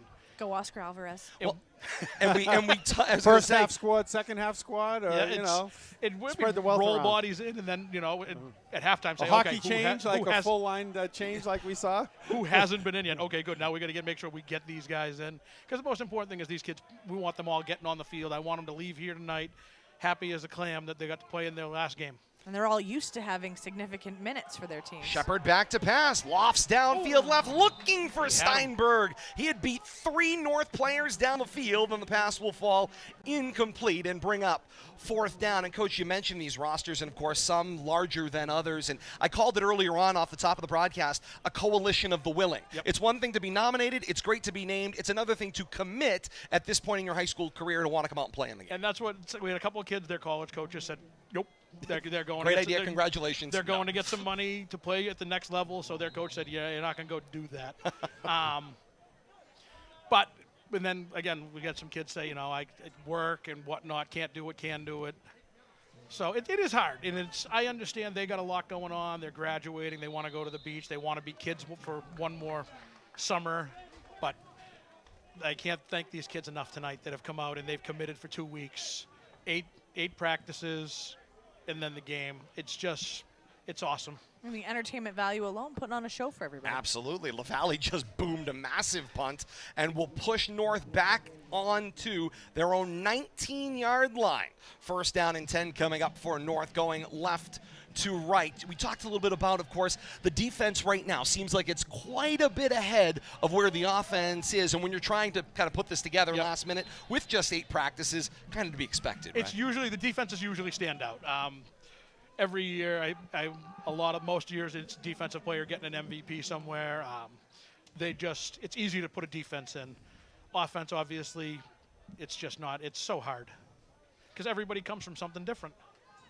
Well, that's a good point, Coach. You got your offensive, passing teams, your rush-heavy teams. We had all surprised to see South come out with the Northbridge Ram kids and throw a whoopsie-doo play on that first play of the game. Didn't surprise me. Knowing Coach LaChapelle. Well, that's when I saw that Boyce was starting at quarterback. I said something funny is going to happen in this game just because they have 10,000 plays that they run, and I'm sure he brought them with him. Coleman Hostage from Algonquin has taken over at the quarterback spot, and he has been feeding the beast on back-to-back plays, giving it to Anthony Aquendo. 2 plays, moves the ball 9 yards across the 25-yard line to the 26. 3rd down and a yard to go. Quendo's had a steady diet over there. Indeed he has.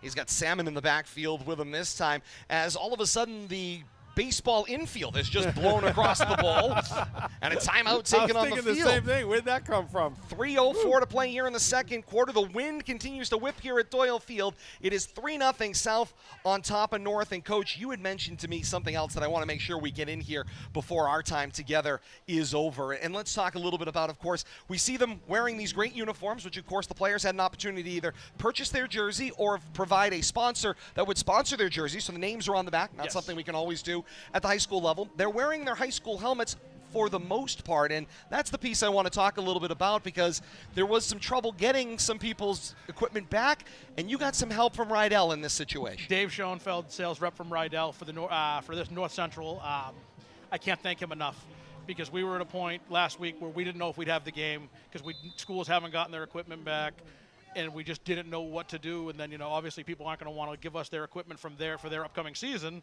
because they're going to need it. I talked with Dave, and Dave said, Harold, absolutely anything I can do to help you. So we were able to get this game off tonight with his help. And it's, again, we're here right now because of what he did. Salmon on the carry out to the right. No gain on the play. It'll bring up 4th down, and whistles kill the play. And South wants to take a timeout on this 4th down play. 2:41 to play in the second quarter. Still that 3-0 lead that stands up in this one. And that's a great opportunity here, to point out that there's more than just, of course, your individual school members that are making the sacrifice, the student athletes that are making the sacrifice, but you guys are getting help from the business community as well. And, of course, Rydell, they are the equipment manufacturer right now in the game of football for the most part here in the Northeast. And you know what? That they're willing to, and that they can recognize that, hey, we haven't been able to get everybody's equipment serviced, but they need to have a game. Yes. Let's reach into our confines and put stuff out there. That's Absolutely. amazing. And it was it was a huge help. He actually met me at my house Monday afternoon in Lancaster, met me, dropped it off, said, hey, it's yours. I'll get it back from you when you don't need it. And then he called me today and he said, no, we need it for next week for the Harry Aganis game down in Boston. He goes, I'll meet you Monday at your house. And I thought, hey, I'll meet you somewhere else. That way you don't have to drive all the way out. That's fantastic. Great sharing of resources, Coach. It's since the football community. Salmon gets the 4th down carry, and he batters his way through the line, across the 30 to the 35, and down at the 36-yard line. And it's a North first down on sheer determination from Connor Salmon on a gain of 8. Bruising carry Coach from is the finding out, Neshoba Todd. halfback. Coach is finding out I'm the one who makes you sound smart.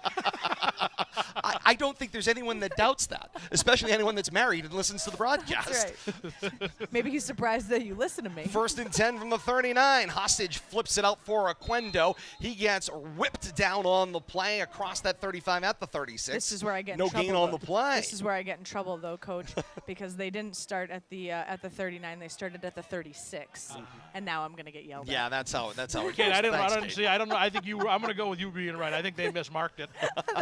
No, he's just wrong. Oh. That's all. They're fine. I'm fine. He's just not. I'm off. These things happen. 37-yard line. They give him a gain of 1. 2nd down and 9 to go from said 37-yard line. Ball going left to right. 1:45 before halftime. The clap. Hostage looks left, tucks. Now he decides to run right. He'll tuck the football, cross the 40 to the 41. Turns nothing into something on that play as well. North right now continues their steady dose of rushing. 18 rushes, 75 yards. They're averaging 5.3 yards per carry. Their long has been for 20, but still right now, nothing to show for it. They struggling to just even get in the red zone right now. So still relying primarily on a steady dose of Oquendo, but they're going to need to find a way to get a little bit more multidimensional so that, number one, they can get in the red zone and, more importantly, get in the end zone. Shotgun set on 3rd down and 5. Pitch it to He's got him. Oquendo. He thought about a pass. He had to tuck. Defense does a great job closing on him there. I saw Antoine Lacourte of Oxford that created a little bit of chaos, pushed things back the other way. There may have been a fumble on the play. South thinks they've got the ball, but it looks like it's being ruled down on the play, and they've signaled 4th down. Oquendo still with it. In all kinds of trouble, but he ran about 40 yards across the field.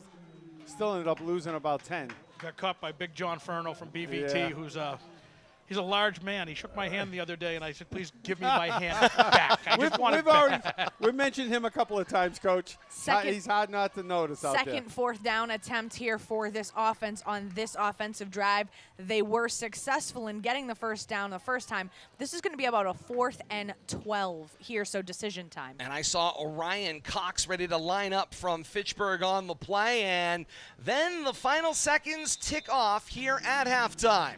Halftime in the 7th edition of the Central Massachusetts All-Star Football Classic, and the South All-Stars are on top of the North by a 3-0 score. We've been pleased to be joined this quarter by Vice President of the Mawinnie Chapter of the National Football Foundation and the College Football Hall of Fame, the one and only Coach Harold Ogilvie. Thank you so much for joining us Todd, here Kate, tonight. Bill, thank you Pleasure for having to be me a part up. of it. Thank And you, by sir. the way, congratulations on being a chapter award winner this year. Thank you so much. Thank you. I know I told you the story about I drove around extra just to listen to you guys call a basketball game.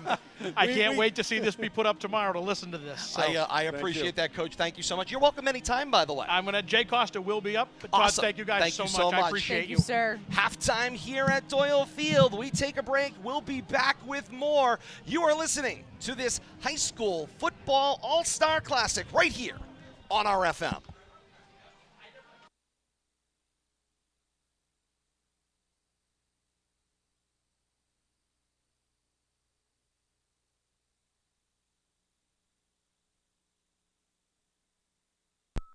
Hey guys, it's me, Isabella Gomez, filling in for Smokey Bear because he's got more to say than just. Only you can prevent wildfires. Like, if you're outside enjoying a barbecue, don't let a hamburger distract you from fire safety. Make sure you aren't dumping your hot coals or ashes onto the ground because that could start a wildfire. So take wildfire prevention seriously and let's save the world one day at a time. Juntos con Smokey Bear, podemos hacerlo. Go to smokeybear.com to learn more about wildfire prevention. Brought to you by the U.S. Forest Service, your state forester, and the Ad Council.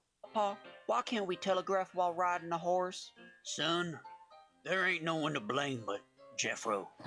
He was riding old Betsy the Stallion, tip-tapping away at his telegraph, when blam, ran right into the side of the saloon. Well, if Jeffro can't do it, neither should you. Don't text and drive. Visit StopTextStopWrecks.org. A message brought to you by the National Highway Traffic Safety Administration, Project Yellow Light, and the Ad Council.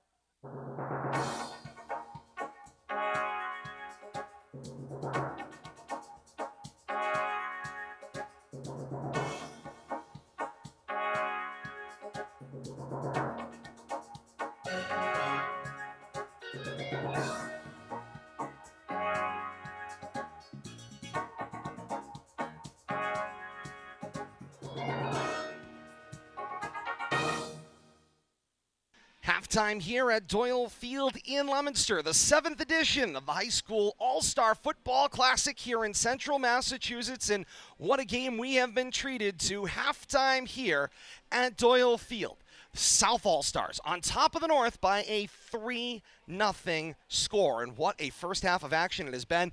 It is capped offensively by that Sam LaValle field goal of 20 yards plus. But I will tell you, there has been a lot of great offense, and South certainly came out of the gates with the big one of note as Ryan Boyce dropped back to pass on the opening play of the ball game after 2 handoffs. It was a double reverse. It went left, then it went right, and then pitched back to Boyce, and he launched it downfield and found a catch in the hands of Tim Visbeek to open the ball game, and that is the way things began. And what an exciting game we've been treated to thus far here tonight at Doyle Field, and great to have you a part of this one here on RFM Audio. 3 different ways to play, so to speak, here on RFM. And whether you are joining us here on RFM for the live audio tonight, or whether you're joining us in delay for the full and complete broadcast package on 1-day delay, either way, it's great to have you along with us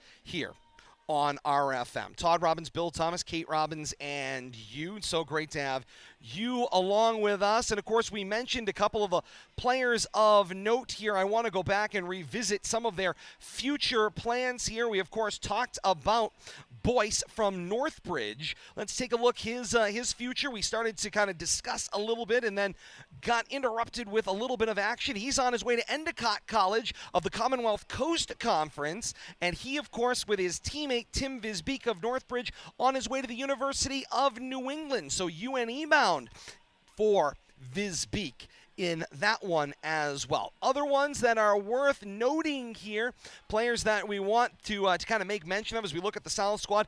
Elvis Adamaco of North on his way to Kentucky as a tight end, and so that is one of great note as well. And then, of course, you have that slew of players. The one offensive note we kind of got a little mention of there, Sam LaValle with the field goal on his way to Holy Cross, as Coach Ogilvie mentioned to you as well. Some of the future plans on the south side of the ball. Let's go to the north side of the ball. Here's some of those future plans out there and some of the futures for those folks. Let's look at Phil Arpado, the quarterback. He is on his way to Lock Haven University in Pennsylvania, part of a tremendous football conference down there. And of course, he's been visiting a lot with Anthony Aquendo on the pitches on his way to Division II Franklin Pierce. And you can't go without mentioning Ryan McKenna, who's on his way to Worcester State as well. Those are some of the names we've talked quite a bit about on the north side of things here in this first half of action. 3-0 South All-Stars on top of the North All-Stars right here on RFM. More to come. Stay with us. This is the High School All-Star Classic right here on RFM. If you love them enough to listen to them practice the same song on tuba, please be done. Over and over and over and over and over, then surely you'll check nhtsa.gov/the right seat to make sure they're correctly buckled in the back seat. Sounds good, honey. Check today at nhtsa.gov/the right seat. Brought to you by the National Highway Traffic Safety Administration and the Ad Council. Guys, guys. It's me, Isabella Gomez, filling in for Smokey Bear because he's got more to say than just. Only you can prevent wildfires. Like, if you're outside enjoying a barbecue, don't let a hamburger distract you from fire safety. Make sure you aren't dumping your hot coals or ashes onto the ground because that could start a wildfire. So take wildfire prevention seriously and let's save the world one day at a time. Juntos con Smokey Bear, podemos hacerlo. Go to smokeybear.com to learn more about wildfire prevention. Brought to you by the U.S. Forest Service, your state forester, and the Ad Council.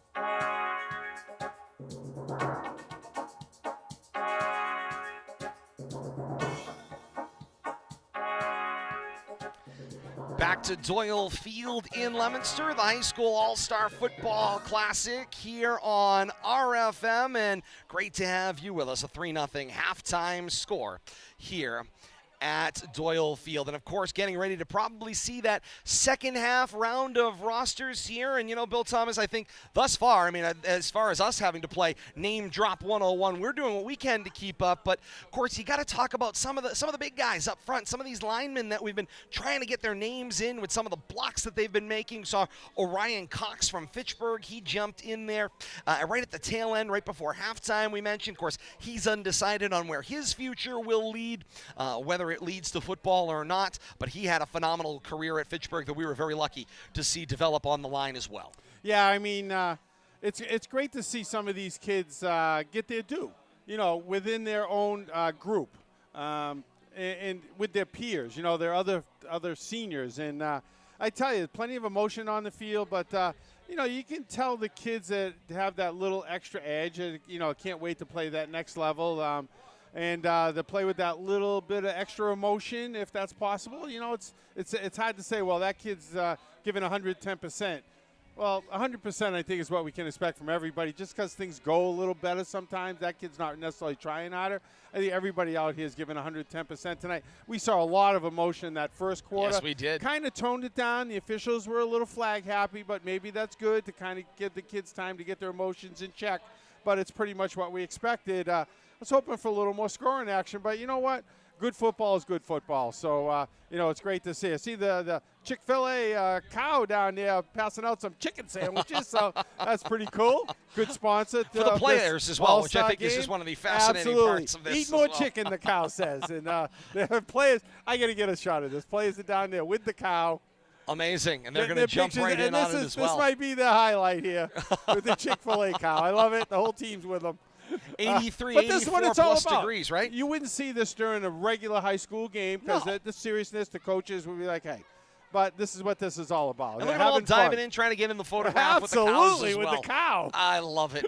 I gotta love it. Got to That's mention what that it's all Fitchburg about. contingent, Bill Thomas. We mentioned, of course, Anthony Aquendo, who's had plenty of name drops tonight, as well as Orion Cox. Got to also mention the other two members of that delegation, Emmy Pastorini, also undecided, and Nathan Acker of Fitchburg, also undecided as well. So they're deciding on their futures, but that is, of course, the Fitchburg squad, their contingent that's here tonight. And then, of course, joining Leominster head coach Devin Gates, we mentioned, of course, Miguel Cabrera of Leominster. A couple of others we haven't seen yet, but may see in the second half. Caden Constant has been on the sideline. Nico Martinez, both of Leominster, here as well on the North squad tonight as part of the rivalry, if you will, contingent. And, of course, you know, there's no time like the present. If our old pal Dick Tucker was here, he'd tell you exactly what the countdown is to the opening day meeting of Leominster and Fitchburg on that opening Thursday night, and we're looking forward to that coming up in the weeks and months ahead as well. We've lost 3 degrees, Kate shows me here,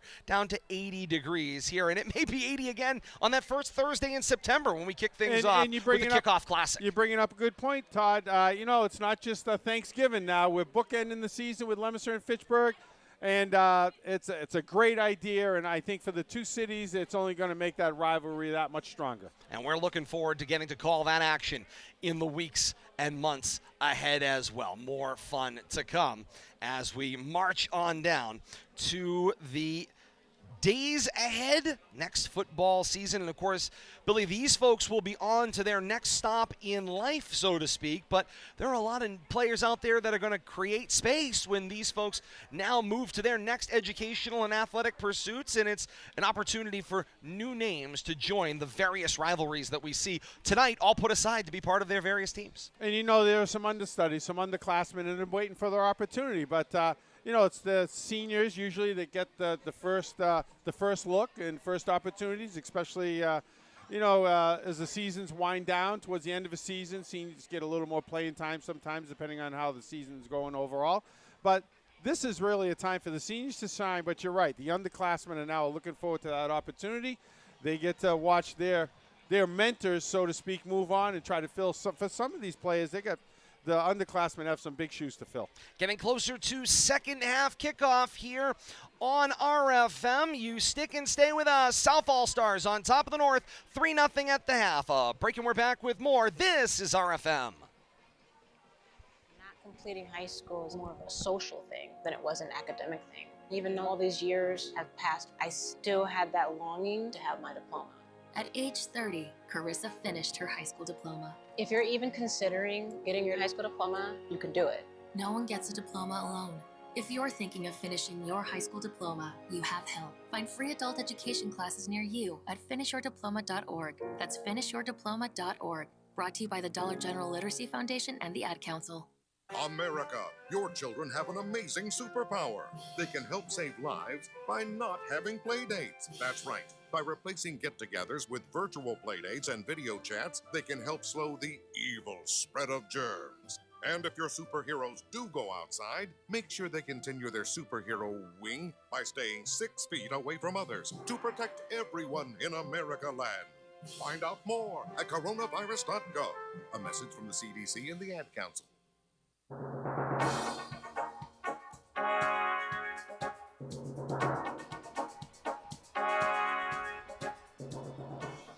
Back to the 7th Annual High School All-Star Football Classic here on RFM. If you are joining us on one-day delay for the complete coverage, you're back with us as we get closer to second half action. Our halftime score, it's the South All-Stars 3 and the North All-Stars 0. If you're with us live tonight on Friday night here at Doyle Field, thank you so much for being a part of this RFM audio live exclusive across 3 different platforms, the new 3 homes of RFM. Of course, 2 of them we've been with, Facebook Live and YouTube.com as well, but now on Twitch tonight for the first time as well.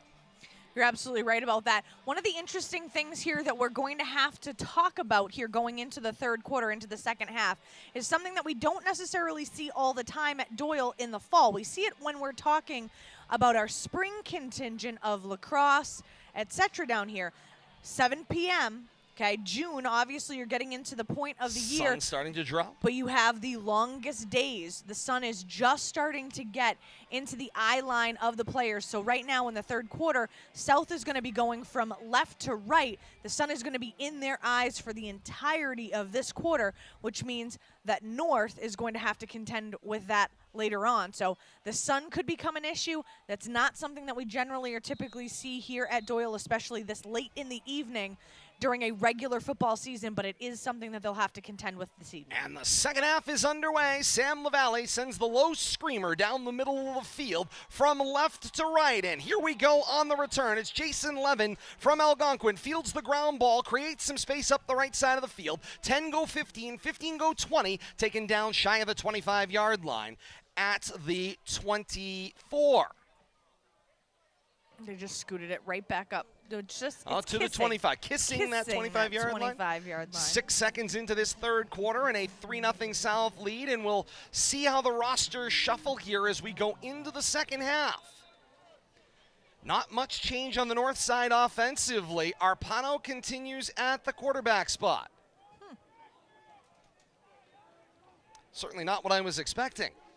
Arpado in a shotgun set, 2 backs with him. Aquendo is back there with Salmon.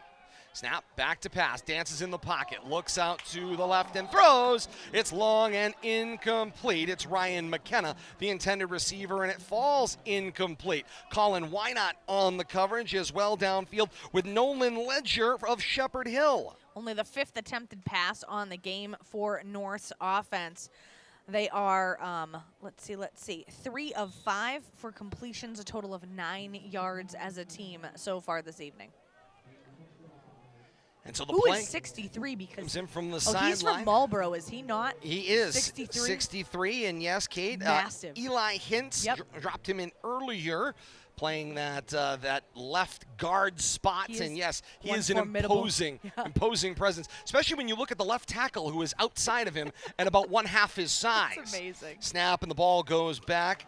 They look over the middle. The pass is complete. That's Arpado for McKenna, and it's complete right out to the line to gain at the 35-yard line. And it is a North first down. And that is Preston Roberts of Murdoch, Kate, who's at that left tackle spot and dwarfed by the left guard. I feel quite small next to him. It's amazing. Absolutely amazing. 11:15 and counting to play here in the third quarter. Aquendo and Salmon in the backfield with Arpado still. 3 receivers out in the formation, 2 to the boundary right. Give this one to Salmon. Sam plows straight up the middle, does Salmon, across the 35 to about the 37-yard line. Looks like a gain of 2. 2nd down and 8. They need their own 45 for a first. We've got our first cramp of the night. Took the words right out of my mouth, Kate, when I saw him on the field there. Lineman, I think, down. We'll try to get Yeah, it looks like 71 Tyler Arnold of St. John's. Been very active tonight on the defense. Time to hydrate. I was going to say, well, Kate, as they always say at this point, late. it's too late. And when the cramp sets in, it's far too late. You're better off pouring the water on it. Might make you feel better. When you become a man of a certain age, a couple of chewable vitamins in the morning helps those cramps, I've noticed. That's not, I don't know anybody that fits that bill, but, maybe I'm a member and also a client. Of what age? Of Todd's age. I've become the of a certain age, in case you're wondering, Bill Thomas. The middle-aged. Welcome to my nightmare. Here's a front row seat. That's right. Good seats still available. Ball at the 37-yard line at right hash. 2nd down and 8 to go. Todd looks in the looking glass of his mortality every day. Arpado with the shotgun. 5-step drop. Look out to the left and throws. Floats it long and incomplete. And that is unmissably Melvin Zapata of Clinton with that bright yellow helmet.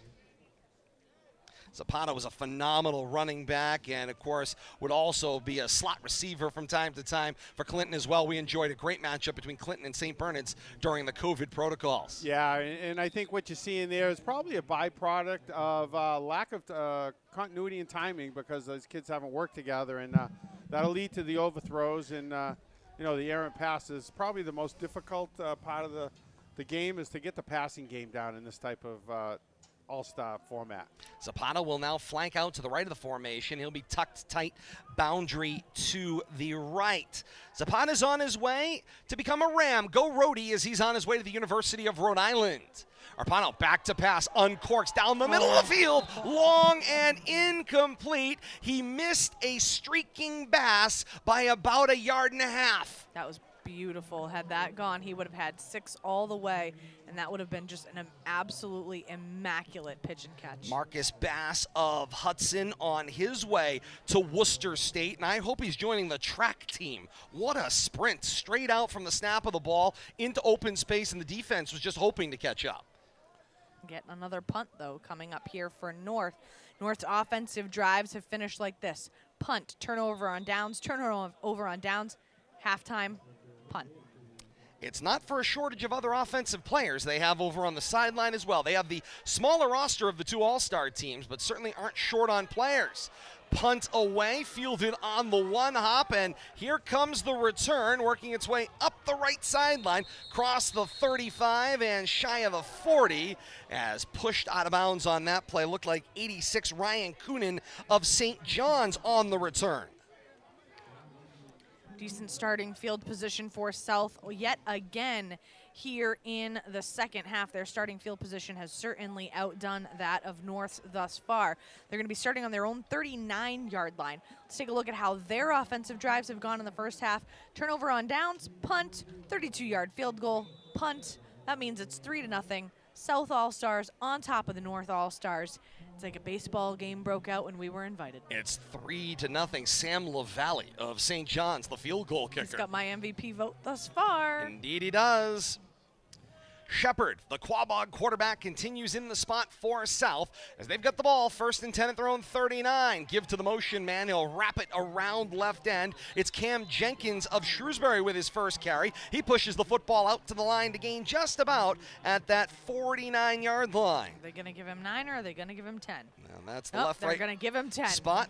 Move it along. Give him that extra half yard, yep. Yeah. It's a guesstimation situation right here, so that's going to bring him all the way down to the South 49-yard line. 1st down and 10. Jenkins on his way to Plymouth State next year. South 1st and 10, their own 49 at left hash. Two-back backfield joining Shepard at the quarterback spot, and he'll ask for the football. Fake, now roll to his right, throw back across the grain, screen complete in the hands of Colin Falconer of Northbridge. And the Ram scampers the football across midfield and over to the North 49-yard line. It's a gain of 2, 2nd down and 8. And although only a gain of 2 there on that particular play, in my estimation, it's going to be key. That is the first completion that South has had in the last 6 passing attempts.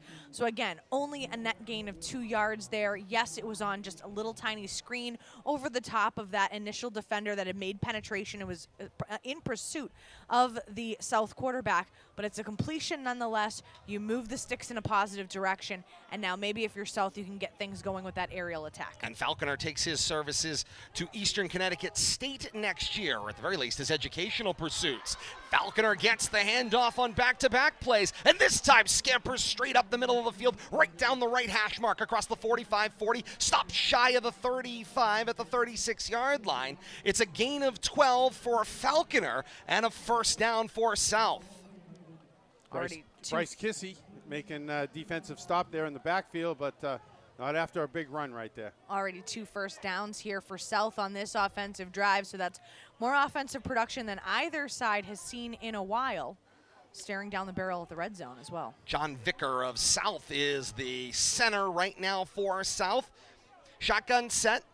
4 receivers now after the motion man splits out to the left. So it's a pair on either side of this shotgun set. Now shift a man in motion at the snap. Snap and the give is for the motion man Steinberg of Westboro. Flag out in his back pocket, but he creates some room as he works his way out to the right sideline. Crosses his way across the 30, 25, and angled out of bounds shy of the 20. But there are 2 flags on the play, one from the sideline, one from the back judge. Got thrown in like a missile back around the 40-yard line. It's going to negate a 15-yard gain there on that particular play.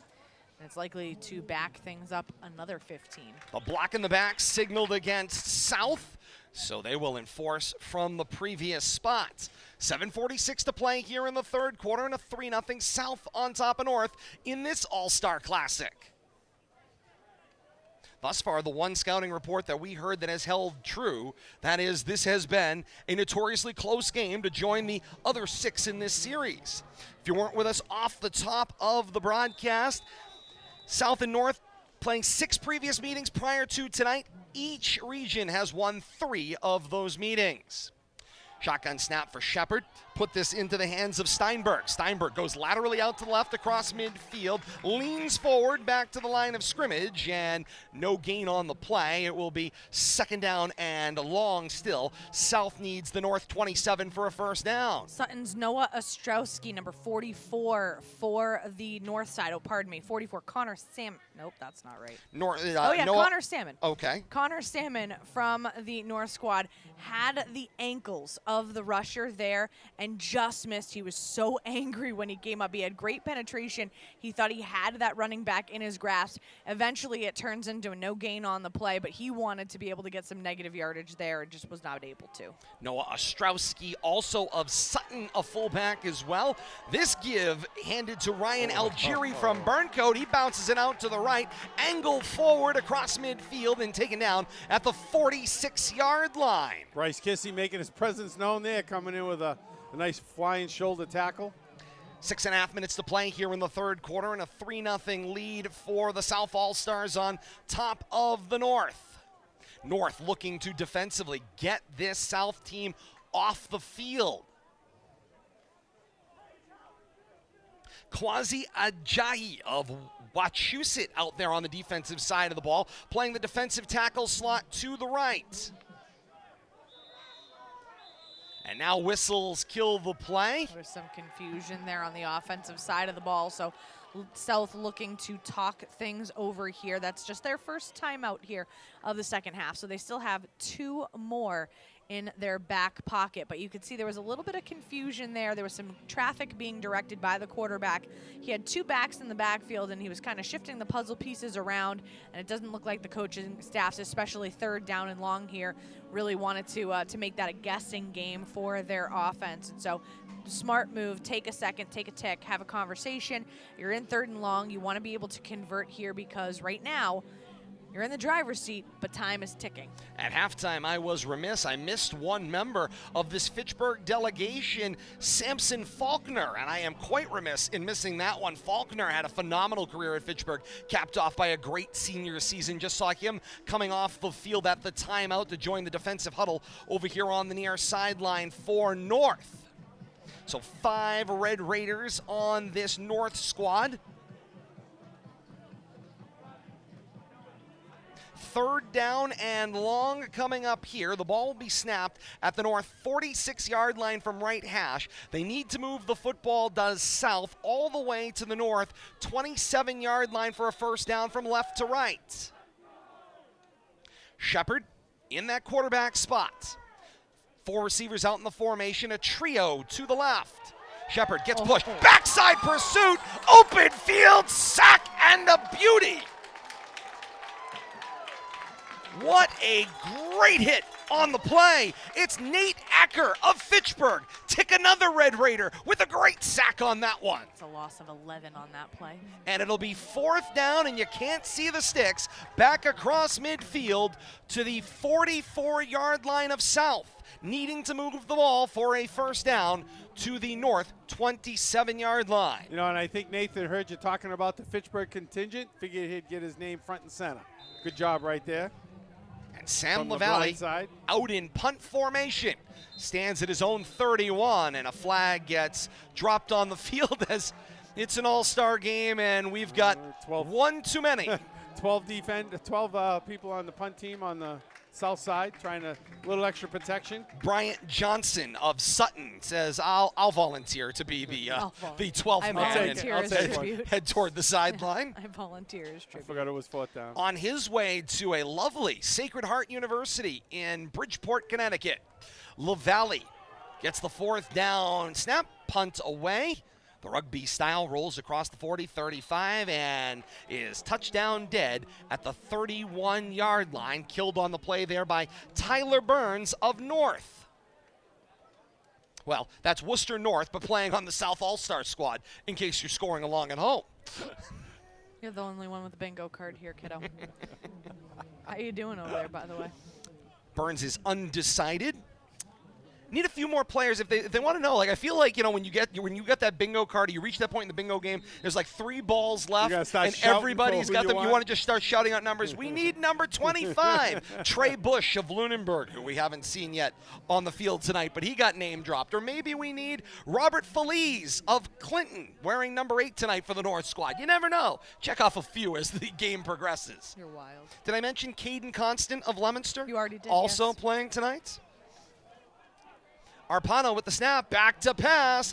Flag is out, throws across the green and incomplete, intended for nobody in particular. Looks like a holding call against the North. Closest receiver within radio range was Jan Valls of Worcester Tech, and the pass falls incomplete. So that'll back things up yet again. So starting field position for North continues to be one of their bugaboos. Flags also one of their bugaboos as well. So it'll be 1st and 20 now for North, all the way back at the 13-yard line. And this is the quarter, in my estimation, where they need to do damage because they're going to be working with their face directly in the sun in the 4th quarter. So if North wants to put something on the board here, They have no visual obstructions here, but right now they're going in the wrong direction. 4:53 to play here in the third quarter, and Arpado is back to pass over the middle of the field, snared out of the air by Aquendo. He sheds a defender, works his way to the left sideline. He's heading toward the house. He is caught from behind inside the 5-yard line. Great defensive effort by Sebastian Romaine of St. John Shrewsbury to run him down. It'll be first and goal for North, their best scoring threat of the night, but Anthony Aquendo gets found over the middle for a gain of 73 yards from Arpado. And we know what a difference maker Aquendo can be, and you put the ball in his hand somehow, and he's going to make something happen, just like he did right there. Really wakes up that North squad. They'd like to cut into this 3-0 lead as we pass the 4.5-minute mark here in the third quarter. I said they needed to make something happen in this quarter. Time is beginning to tick and wane. Looks like they're going to do something. And Aquendo needed a 3-foot stepladder to snare that one out of the air and still managed to keep his pace. They try to feed him to pay off that great catch. He gets the handoff on first and goal. Bounces it out to the left, smothered after a short gain. It'll be second and goal. Ball around the 4-yard line of South as the shadows start to grow a little longer here at this All-Star Classic. The march for North continues from right to left. High snap, give it to Aquendo again, bounce right, then left into a pile. He gets turned away again. Great defensive effort there, circling around the play. It was Matt Power of Shrewsbury who kind of grabbed him around the waist and prevented the advancement. Yeah, 55. Is that who you? Antoine Lacourte was there as well from Oxford. Yeah, good job. Just creating a pile up there at the point of attack. No place for Aquendo to go. A gain of 1 on the play, so it'll be third down and goal from the 2-yard line here. And thus far, the offense has had a steady dose of Aquendo. Do they change it up here on third down? I'm thinking play action fake here on third down and goal. There's the fake. Arpado keeps it, leans toward the goal line, and he is short. The South defense stands up again. You had your coordinator's hat on, Todd, but defense was all over it. Good job right there. Gain of 1 on the play. Fourth down here. Got to go for it. Fourth down and goal to go from the 2-yard line. And Coach Dave Kaiser of Oakmont off the sideline. He is the North squad's head coach designate. Timeout taken on the field. Stops the clock with 2:48 to play in the third quarter. South with a 3-0 lead, but North's best offensive threat of the night. Fourth down and goal to go at the South 2-yard line in this 7th edition of the All-Star Classic. Yeah, you know North would love to punch it in here. They don't want to settle for a field goal at this point. But South standing up there from the 5-yard line, doing a good job there. 3 straight downs. Have to see how fourth down plays out. And, of course, it's the big guys over the middle thus far as North seemingly is trying to pick their spot. They're trying to find a way, and they haven't quite found that way to pierce themselves inside. And we talk so rarely in a situation like this about the game in the trenches, but these last 3 downs have proven just how integral that line play is on both sides of the ball. To be able to stop somebody like Anthony Aquendo multiple times when you're in a first and goal situation inside the 5 is impressive. So kudos to the big men in the trenches on both sides. Monty Tech's Jamie Brown at the left tackle spot. The high snap, Arpado gives to Salmon. Salmon batters his way into the left side. He gets pulled back. Yes. No signal. Now there is. We have our first touchdown of the ball game. It's Connor Salmon of Neshoba. Punches it in. 2:39 to play here in the third. And North has doubled up South 6-3. Good job right there using that big fullback, but calling question, officials eyeballing each other. It took a few seconds to get those arms in the air, but they did. Point after attempt coming up here. Hunter Wolfrey of Groton Dunstable looks like he will attempt the kick. Jason Levin will be the holder for this point after.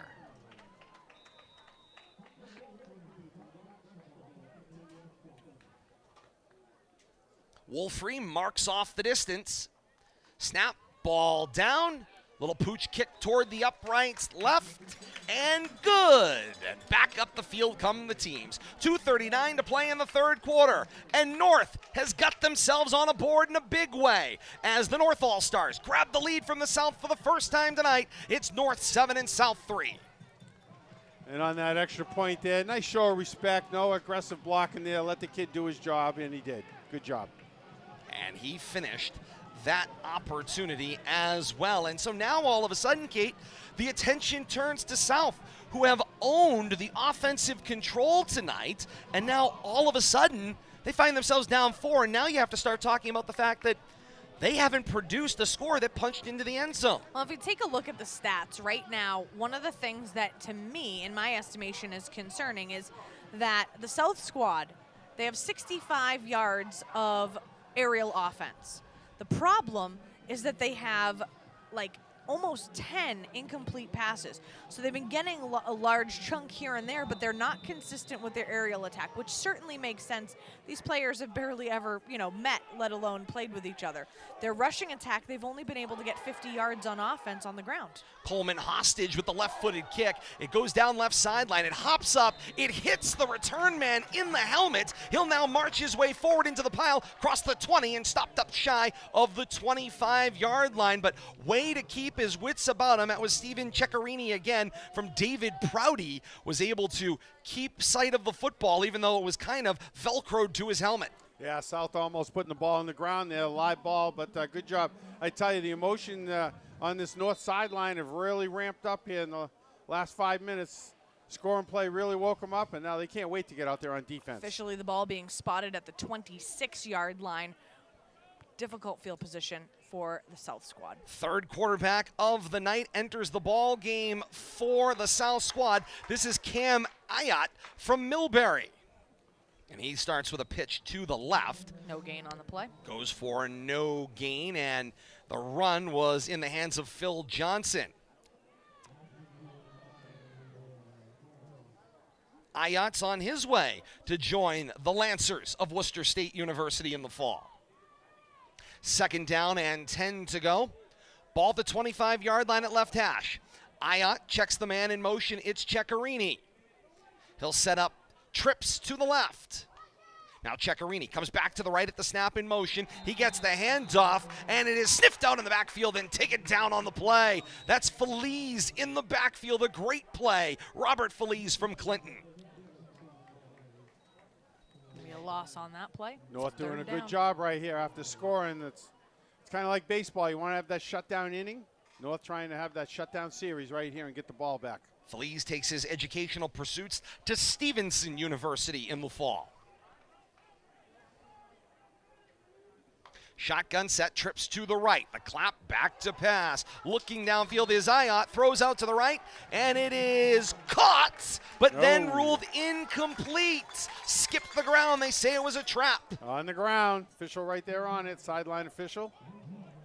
Giving that pat, pointing down. Quickly, fourth down arrives yet again.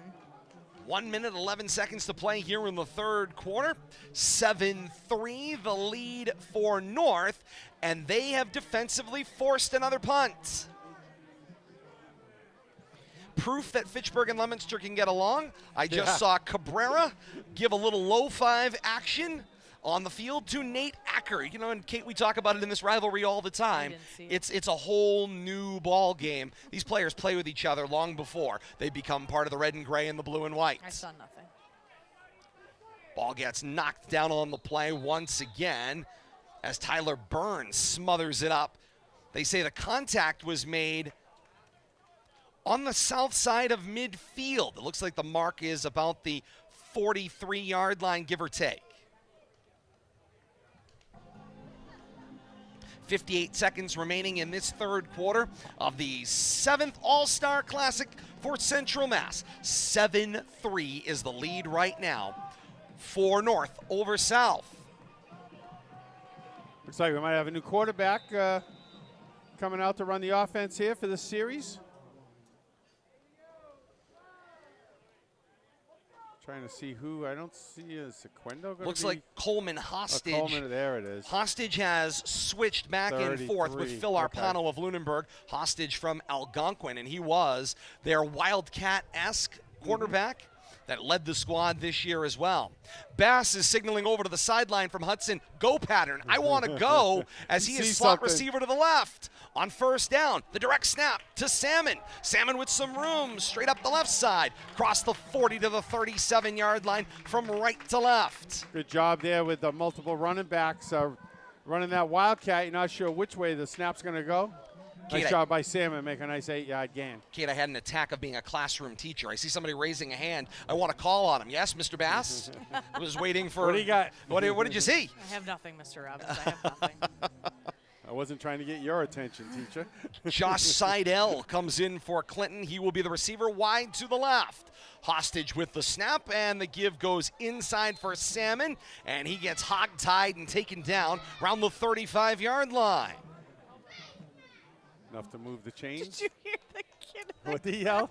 Face mask. Kid's into it. I was going to Get say, that kid now, some now stripes. there's somebody who definitely Knows the wants to game. join the game as an official. I love it. I love it. Final 12 seconds of this third quarter will play out. Amazing. Does not look like the North squad will press the action, nor necessarily should they. I would agree. For half of this game, the North squad, maybe better than half of this game, the North squad failed offensively to put a point on the board. A big Anthony Oquendo catch and run for 73 yards changed all of that, and Connor Salmon punched it in on a subsequent play with a point after to follow.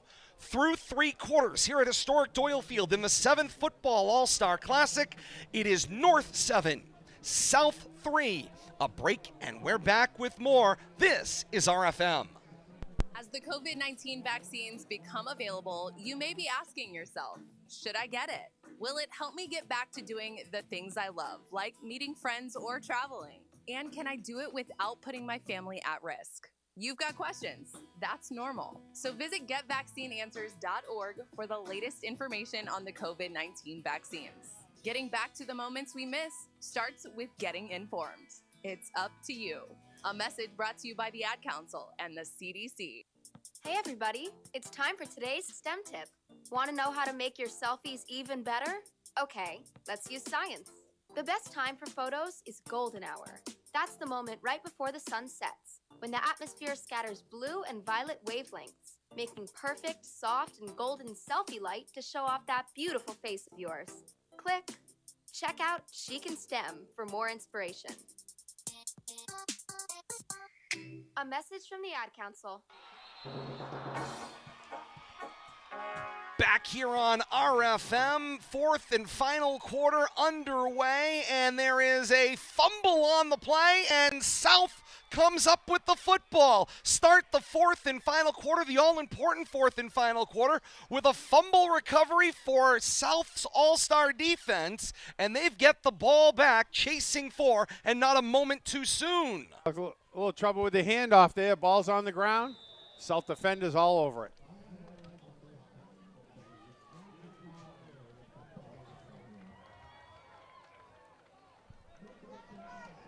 See if South can bring some momentum to the offensive side of the board here. And Ayat with the snap, the give inside will work its way out for Rosario. He bounces it out to the right and then cuts back to the left as he made it to the right end of the formation, crossed the 40 to the 41-yard line. It'll go for a first down gain of 4. 2nd down and 6 here in this 4th and final. The South All-Stars will go right to left. North will defend the goal to the left and will offensively march from left to right. And one of the things that this South offense needs to start doing is producing not only from their rushing attack, but from their aerial attack as well. They become a little bit one-dimensional, and that's been the difference. North in the 3rd quarter was able to spread things out, and here you go. Nice reception here. We've seen few of those from South there. It's going to be about an 8-yard pickup, and it'll be enough for a first down. And Ayat avoids the blitz coming from his right, splits the defender's arms, and snares one complete. Does Tim Visbeek of Northbridge, who, for the limited catches there have been tonight, Kate, Visbeek's name's been mentioned an awful lot of them. Yeah, I mean, right now you need to go with consistency in order to make sure that you can get at that score. It's going to be incumbent upon you to make sure you're doing that, because right now, rushing attack has been a little bit inconsistent, and your aerial attack has been incredibly inconsistent. Burn coach Ryan Algieri gets the handoff, and he will bounce the ball left of the formation, moves it to the 50-yard line. No gain on the play. 2nd down and 10 to go. You know, going back to that previous pass play, nice little safe slant right there, but I think that's what South needs to do to get going here. Run some safe plays, some easy plays, some quick hitters. On 2nd and 10, Ayat back to pass. Steps up in the pocket. Now pushed out to his right. Avoids the bear trap. Works his way out further to the right and able to gain 2, maybe 3 positive yards, avoiding a diving defensive attempt by Adam Al-Namari, who has been very close, as he was all year for the Panthers of Marlborough, very close to another sack. Yeah, Nathan Acker, though, comes in and cleans it up nicely after that short gain. Nice Good high job. step there to get out of trouble, too, in order to net some positive yardage and to keep that play going as well. But it's going to bring up a 3rd and moderate here for South again, and they're kind of in that no man's land right near that 50-yard line, right near midfield, so they need to be able to convert a first down right here.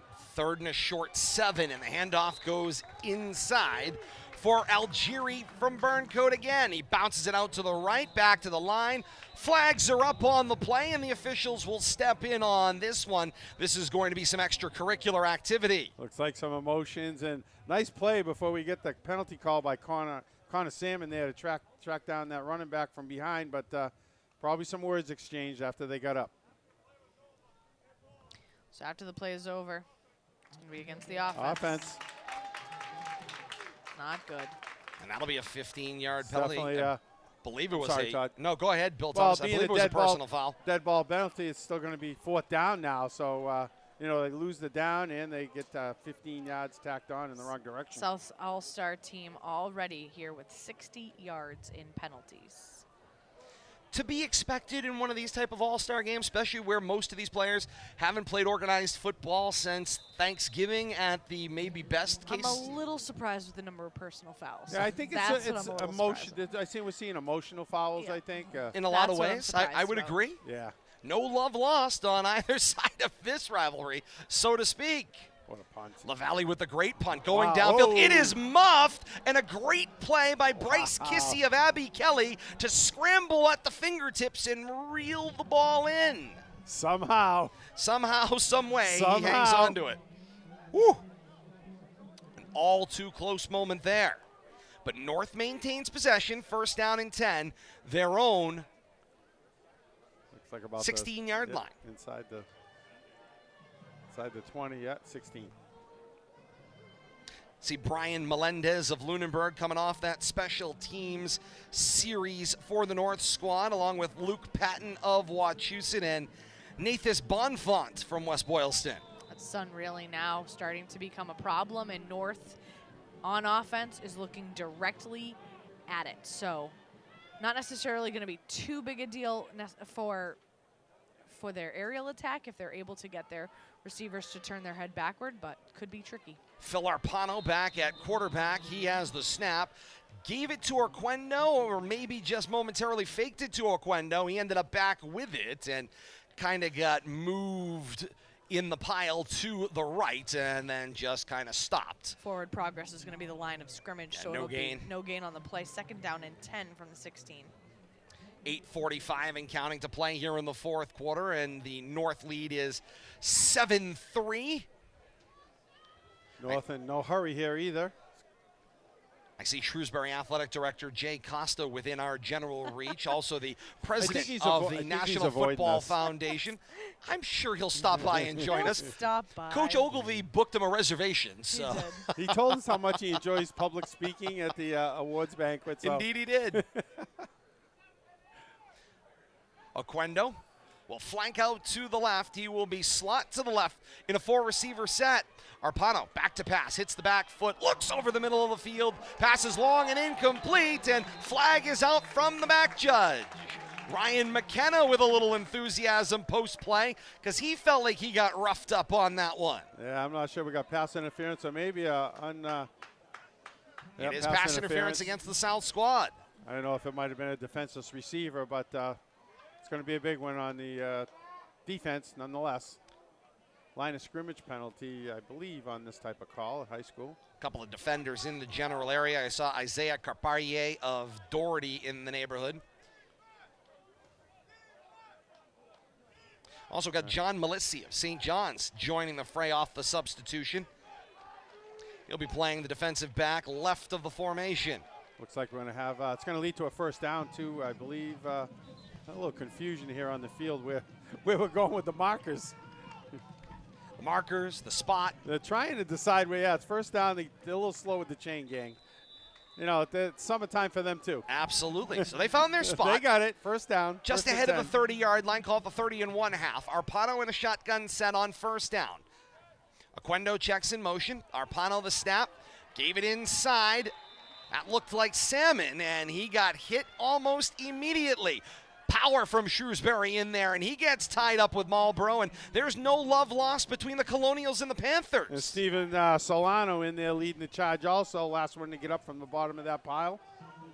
Solano from South High, that is. On the South team. On the South team also. Let's get that straight. Goes to school at South, and he's playing for South. Not the same South, but. Geographically logical as we pass the 7.5-minute mark here in the fourth quarter. Is anybody confused yet? Arpado calling signals with Salmon in the backfield. 4 receivers out in the formation. Pair on either side. Constant is slot to the right. Snap, back to pass, rolling out, and smothered on the play. It's a sack for South. They caught up to Arpado, and they said, we're just taking out the garbage on that play. Joe Maxim leading the charge there for the defense. And John Furno was there as well. And a couple of helpers. Could be a loss of 8 on the play. Maxim from Northbridge. Mentioned Caden Constancy in his on-field action, first on-field action tonight. Joe Maxim takes his educational pursuits to the North Shore and Endicott College. Got to tell you, there are a number of teams in the Division III level that are getting large sums of Central Mass players. Seeing a lot of Endicott, UNE, seeing a lot of Worcester State and Fitchburg State as well. Third down and long following the sack. Shotgun set, 4 receivers in the formation. Back to pass, looking left, floating is Arpado, and the basket catch is made by Ryan McKenna of Oakmont, crossing midfield to the South 49-yard line, and Marcus Bass is there to greet him. That's the kind of time and play we haven't seen all game, but dropped it right in the breadbasket there. A 29-yard pitch and catch, Arpado to McKenna, or Lunenburg to Oakmont. And that'll bring the aerial attack for North squad up to 6 receptions, 121 yards passing and receiving, and that complements 77 yards rushing for their squad. So they've really rounded out that multi-dimensional offense on both sides of the ball, which we talked about is rarefied air to be able to generate, especially in the passing game, that much offense, because you simply have people that don't play together all the time. Arpado back to pass, looks and throws, finds the slot receiver right. It's Caden Constant, second, maybe third play in the game, and he's on the score sheet with a catch across the South 45-yard line and down at the South 43. Good job. You know, I've been waiting to get the Leominster kids in, and Caden on his way to Worcester State, and makes his appearance, makes his presence known to the South defenders. Nice gain there on first down. And Anthony Aquendo and Caden Constant find each other in the huddle. They were on opposite slots, Fitchburg on the one side, Leominster on the other, and a high five back in the huddle for the great catch made there. And that's one of the great parts about this All-Star game. Still didn't see it. You can see it tomorrow, Kate. I think I got it. See it again on RFM. Yeah. I think I closed my eyes. Gain of 7 on the play. Arpado fakes the give to Salmon, scrambles around the tackle and works his way into the hole. Crosses the 40, up to the 35 and down at the 34-yard line, and Arpado does that one with his legs for a North first down. 4:45 and counting to remain here in the fourth quarter. Now we're just bullying you. Now we feel 7-3 North on top of South. That's why Bill Thomas is our guy. He just bullies people. I should have been a school teacher. I should have been like the security in the school. What are you doing? Get over there. Get back in class. Chapter President Jay Costa joins us, and I thank you so much for taking the time to join us tonight. And, of course, great to have you here with us on another successful event here. I mean, you've got a fantastic crowd. People have been great. Looking forward to this event after a 2-year absence, and it pays off in a great night tonight. Thank you to you guys for covering this. And, yeah, it's so exciting. I mean, the crowd is unbelievable. The kids have worked hard for the past 2 weeks. Getting ready for this and the excitement. We talked about it back in March and told them that, hey, this is going to be the best time. You're going to have fun playing with guys that you were beating up for 4 years and making new friendships that will probably last a lifetime. And I asked some of the kids before the game today, I go, was it everything it cracked up to be so far? They're like, yes. No doubt about that. And I've got to imagine a little bit, this is one of the first games, maybe in a long time, they've played just for the fun of it. Right. Exactly. It's like, it doesn't matter who wins the game. Just have some fun. One last time you get to represent your school and play Central Mass football. So it was great. Do you really think it doesn't matter who wins the game to these kids? The emotion says otherwise. Arpado back to pass, looking for a streaking pass again. It got deflected, incomplete. Nice play there, reaching out on that one. Looks like I had Noah Ostrowski making some contact, and maybe Ryan Algieri downfield to knock that ball away as well. And I want to get one more name in there. Oscar Clark of Nipmuc got his fingertips on it. In case you're wondering, Todd's playing Ross Domingo over there. Trying to get every one of these names in tonight there, and he's Jay. Doing a really We're doing good all right. job. We're hanging in there. Really good job. We're looking for overtime just to make in case we miss a few kids. Please don't. Too tired. Maybe a couple extra substitutions might help me in my pursuits here. Shotgun, Arpado with the fake handoff, keeps it himself. Straight up the middle of the field. He crosses the 20-yard line to the 15. He's hauled down at the 14. It's a first down for the North squad, and it's a gain of 18 for North and Arpado. Jay, we talked a little bit about this with your vice president, Harry Ogilvie, and of course, all this money goes straight back into the association for the purpose of scholarships. And of course, we had the opportunity at that banquet, and of course, Billy alluded to it a few minutes ago. You said you don't love the public speaking component, but I loved the public speaking component with the student athletes. The student athletes did an outstanding job. We were able to recognize 6 local football players for their not only the work on the football field, but also in the classroom. And just amazing. I think that's the best part of that entire banquet, and all the proceeds from this game go to help support those scholar athletes. I know there are plenty of people out there, and there's so many asks in so many different ways, but you've had some great support from the business community we talked about earlier. But if people wanted to get involved with this and wanted to support the association, how might they go about best doing that? Reach out to me, at Shrewsbury High School. We're a bunch of volunteers. They're local coaches, former officials, former head coaches of Central Mass football. And anyone who loves football can be involved, and we really appreciate it. And again, we appreciate all you guys do about promoting football within Central Mass. Thank you so much, and we can't say enough thank yous for the award recognition this year. I mean, just looking through the program at names that I remember covering athletics, whether it was reading their columns in the Telegram or the Sentinel or watching them on Charter 3, to get included in that group, it's a tremendous honor. Thank you, and thank you for all you do. It was good to see you guys get recognized for all the hard work that no one knows that you guys do behind the scenes. We appreciate that. Indeed, that was Matt Power with the stop for South. After a short gain, I've got third down. Athletic Director and President of the National Football Foundation's Central Massachusetts chapter here, the Mawinnie chapter. Jay Costa, thank you so much. Thank you. Take care. Thank you, sir. And we are down the home stretch here. 1:25 and counting to play here in this fourth quarter. And North matriculating the ball down the field, Kate. They certainly are. We've talked about it. They've had these offensive opportunities. Arpado finds an open Caden Constant for a touchdown strike. It's a 12-yard touchdown strike. Let him Arpado celebrate. From Lunenburg finds Caden Constant of Leominster. What a way to go out on your home field. And the celebration is afoot, and Coach Dave Kaiser shows some ups. 1:13 to play here in the fourth. It's the way to end your career on your home field. 13-3. I bet he didn't think he'd have the opportunity to do that again. He waited 3 quarters to find his way on the field and makes his presence known almost immediately.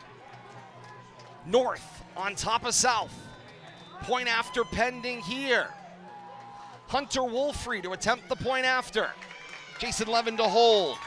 Snap, fumble, snap, ball down now. Kick is up and through, and the teams come back up the field. 1:13 to play in the fourth quarter, and North grabs a commanding 14-3 lead in what has been a defensive battle tonight here at Doyle Field. I tell you, entertaining battle, defensive, but offensively, we've seen some action too. It's just it's taken a while to pick up, but we anticipated the defense would dominate tonight, but I tell you, that North offense figured it out here in the second half.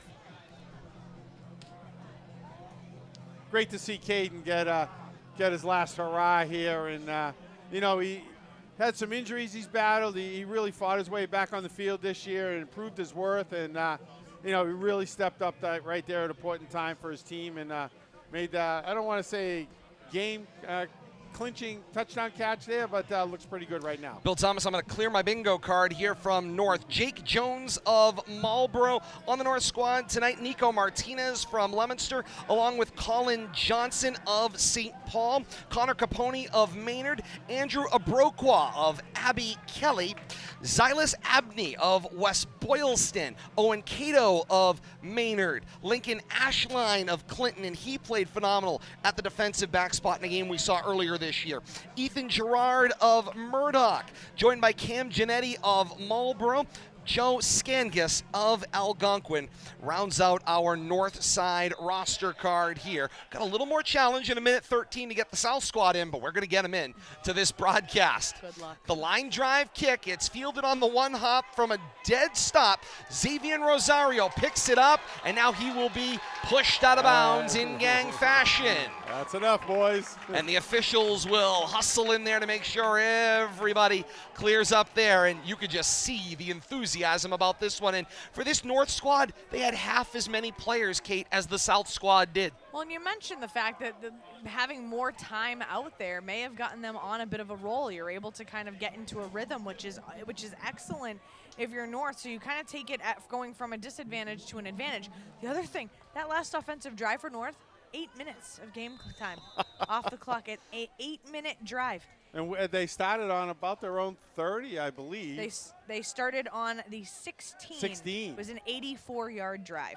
Jack O'Sullivan, the fourth quarterback of the night for South. Back to pass. Looks right and throws. Lofts it downfield and incomplete. He was looking for Stephen Ceccarini of David Prouty, and the pass will fall incomplete. Let's get a couple of mentions here from South. Matt Silva of Westboro, another wide receiver on the roster, along with John Carlos Estrada on the defensive side of things from Shepherd Hill, along with Mike Tino of Nipmuc, as well as Quasi Baoki of Burncoat, and Michael Nato of Auburn.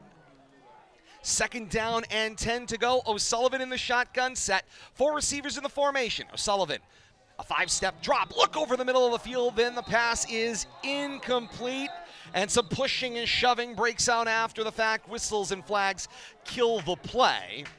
Nico Martinez of Leominster on the defensive coverage for the North squad on that incompletion. Motion still running high here, even as less than a minute left in the game. Gonna have some unsportsmanlikes here. I think a little extracurricular activity. Face mask is the call going against North. Then add an unsportsmanlike conduct going against South. Appears those will offset. 55 seconds left in this All-Star Classic. Officials are moving the ball, though, Todd. Oh, yeah, they are marking off there, Bill Thomas. Maybe they're marking the dead ball. That's 15 yards. Yeah, so the dead ball, unsportsmanlike conduct. Against North. So that will march the ball forward for South.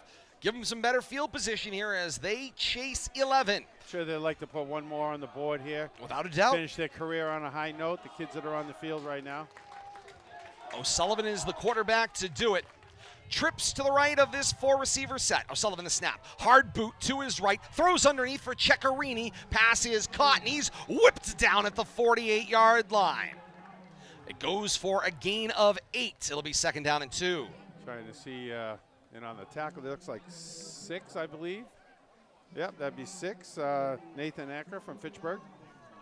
Out there in his defensive back of, I think he's playing outside linebacker, but kids are all over the field right now. Under 30 seconds to go. Pick a location. O'Sullivan back to pass. 3-step drop. Lofts down the right sideline. Looking for Fitzback once again. And Vizback in a trio of defenders, and that one falls incomplete. And now Martinez and Steinberg, a Leominster-Westboro combination. A little pushing and shoving there. Exchanging pleasantries for the last time. What did I say? Nico's going, what did I say? What did I do? Told him to have a nice summer. That's fun. See you in the fall on the college field. Yeah. Unsportsmanlike conduct against North. You hate to see things kind of break down like this as the game and the waning moments. But sure, absolutely. Once again, the emotions from the opening whistle have been sky high, and even as the game winds down, they're still on edge. How about Dylan Ciccone of Blackstone Millville Regional? Brady Soldo, who might be RFM's most frequently covered player from Shrewsbury, as he even was seen not just in football, not just in basketball, but on the golf team as well here on RFM coverage as well, back when he was a sophomore. Trey Howe of Blackstone Voc Tech. Pass is complete from O'Sullivan out to the left for Visbeck once again, who scampers into the open space and gets out of bounds to stop the clock around the north 26-yard line. Lincoln Ashline in on the tackle. Final 11 seconds here in this one. How about Jason Ramsey of Nipmuc and Brian Dillon of Auburn, Kai Belanger of Grafton, Matt Waldman of Northbridge, and Nate Winco of Tantasqua, all celebrating the ends of their senior seasons with an appearance in this all-star game tonight. Can add also Alexander Sawick of Shepherd Hill, Musa Kabunde of South, Alex Worthington of Quabog, Adam Hillerstrom of Grafton. Got a chance to meet his parents tonight prior to the game. They were trying to figure out what number he was wearing because, of course, players are wearing different uniforms which off side tonight. of the field to sit on, north or south side. They stayed over here on our side. I hope they enjoyed our coverage. Bryce Patterson of Bartlett making an appearance tonight. Micah Haynes of Burncoat and Dylan Mosley of Doherty, all part of those Worcester City schools down there. Jimmy Mercier of Leicester and Jordan Rivera of Bay Path, all on the South squad tonight, along with Joshua Saforo of North. O'Sullivan with the snap, rolls out to his right. He's going to tuck and run into the open space, heading toward the sideline. He will get out of bounds to stop the clock with 2 seconds left in this 7th All-Star Classic. All right, so you score on your last play as a senior in your last high school game. Coaches got a timeout to burn. Let's use it, and let's get a score and play in here. From the 12-yard line of North, that is where the snap will proceed from. Mentioned Trout Marnell of Blackstone Voc Tech, Owen Fitzgerald, Marco Girardi of Auburn and Worcester Tech, respectively, Joe Carlson of Nipmuc, and Andrew Lavoie of Bay Path. Kate, those Voc Tech schools have been well represented tonight. O'Sullivan back to pass in the waning seconds. He looks right and throws. Incomplete. Time has expired. And this 7th annual All-Star Classic comes to a close here on RFM tonight and here at Doyle Field as the North All-Stars pick up the win over the South All-Stars by a 14-3 score. North will take a series lead after the 7th meeting, 4 wins to 3. Tell you, great game, Todd and Kate. Just enough action to keep us interested. Enough emotions to last an entire season, and somehow North finds a way to get it done in the second half. I've got 5 names left that I didn't get in before the clock expired. Joe Hennessy of Sutton. How about Roberto Ortiz Cruz of Worcester Tech?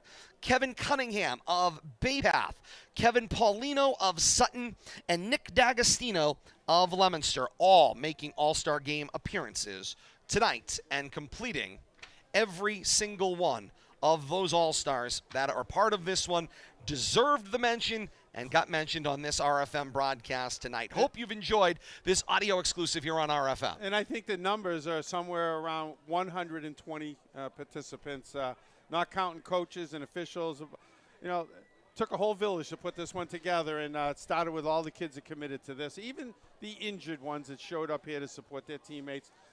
Great showing by these seniors here from Central Mass. Yeah, no question about that, Bill Thomas. And I want to mention a handful of others here while we are passing out the kudos. Once again, the game officials. A referee was Jim Nato, the umpire Andy Peck, the line judge Mark Anderson, the field judge Griffin King, the back judge Owen Napolitano, and Tom McCarthy was up here on the clock with us tonight.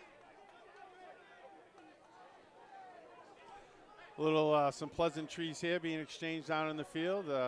Always hate to see that. I tell you, the emotions are running high even after the game. And, you know, it was a hard-fought game, but it's over, kids. That's right.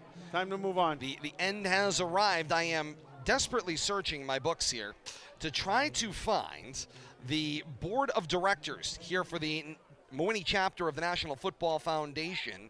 And I know they are led by their president, Jay Costa. They are also led by their vice president, Harry Oglesby, who has been up here with us tonight. Got a chance to meet up with them. Tom McCarthy is the foundation's treasurer. He as well intimately involved in the action this year. And we can also mention their scholar athletes who gave phenomenal speeches, in addition to, of course, the great folks who were finalists for the awards. But Matt Hughes of Narragansett Regional, he was the Kathy Mwini Award winner, gave a lovely speech back in April. Benjamin Pollock of Abby Kelly Foster gave a great speech. Micah Haynes of Burncoat, Adam Steinberg was the Dick LeDuc Award winner.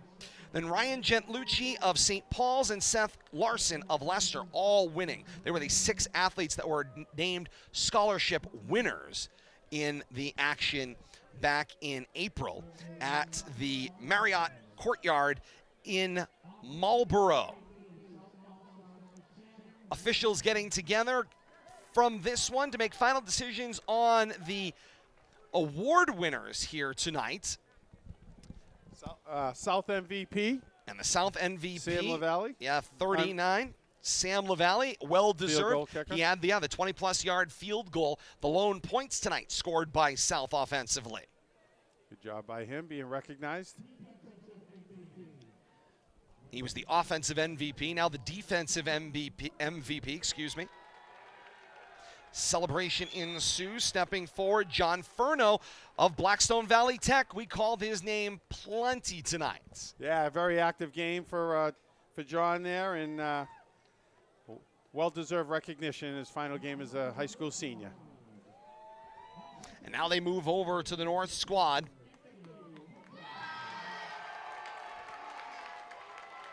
Anthony Aquendo, the offensive MVP, and a popular choice among his North teammates. Popular choice, even though it's on a rival's home field. Got a lot of fans here tonight. Completing a great career from Fitchburg High School. And Lincoln Ashline of Clinton, the defensive MVP for the North squad. Lincoln Ashline on his way to Bentley University. So there's an NE10 matchup coming up. Bentley and Franklin Pierce in those MVPs. Some of these kids will be meeting each other again on the gridiron field, but much different atmospheres going forward. And Phil Arpado receives the final MVP award for the North squad. Great job at quarterback, playing through. He shows up with a leg brace on. That's dedication. He's not worried. He wants to play, enjoy his last game as a senior, and put a great showing out on the field. Celebration ensues, and now you see the squads taking their respective knees.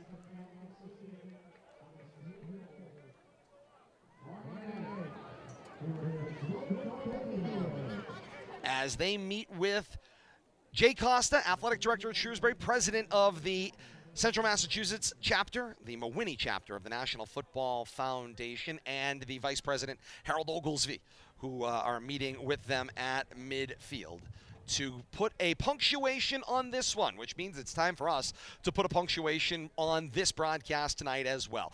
I hope you've enjoyed the live audio coverage here from historic Doyle Field here on RFM. I have a sneaking suspicion you're going to hear a lot of it in the future. You keep it locked right here with live broadcasts available at Facebook Live, on YouTube, and on Twitch as well. All of them at Media Ravelry or Ravelry Family Media out there as well. And then on Twitter for the updates at Media Ravelry. Like, follow, and subscribe today when we go live with content, whether it is live that evening or on delay. Your smart and able device prompts you, and you can be a part of the action. It's content that literally finds you.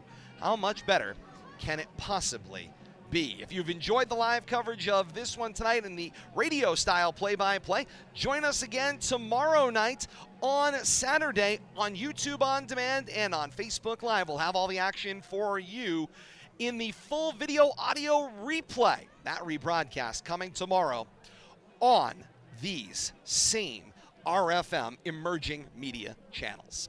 We thank you all so very much for being a part of this one here tonight. For Bill Thomas, Kate Robbins, all of the All-Stars and those who are members of the Mawinnie chapter of the National Football Foundation and the College Football Hall of Fame, we say thank you so very much for being a part of this special Spring All-Star Football Classic here at Doyle Field tonight. On behalf of RFM, we say thank you so very much for being a part of our family over the last couple of hours. The 7th meeting of North and South Central's All-Star Classic goes the way of North. The North All-Stars top the South by a 14-3 score. On behalf of all of us here at RFM, I am Todd Robbins saying thank you so very much for joining us. And until next time, we say so long, everybody.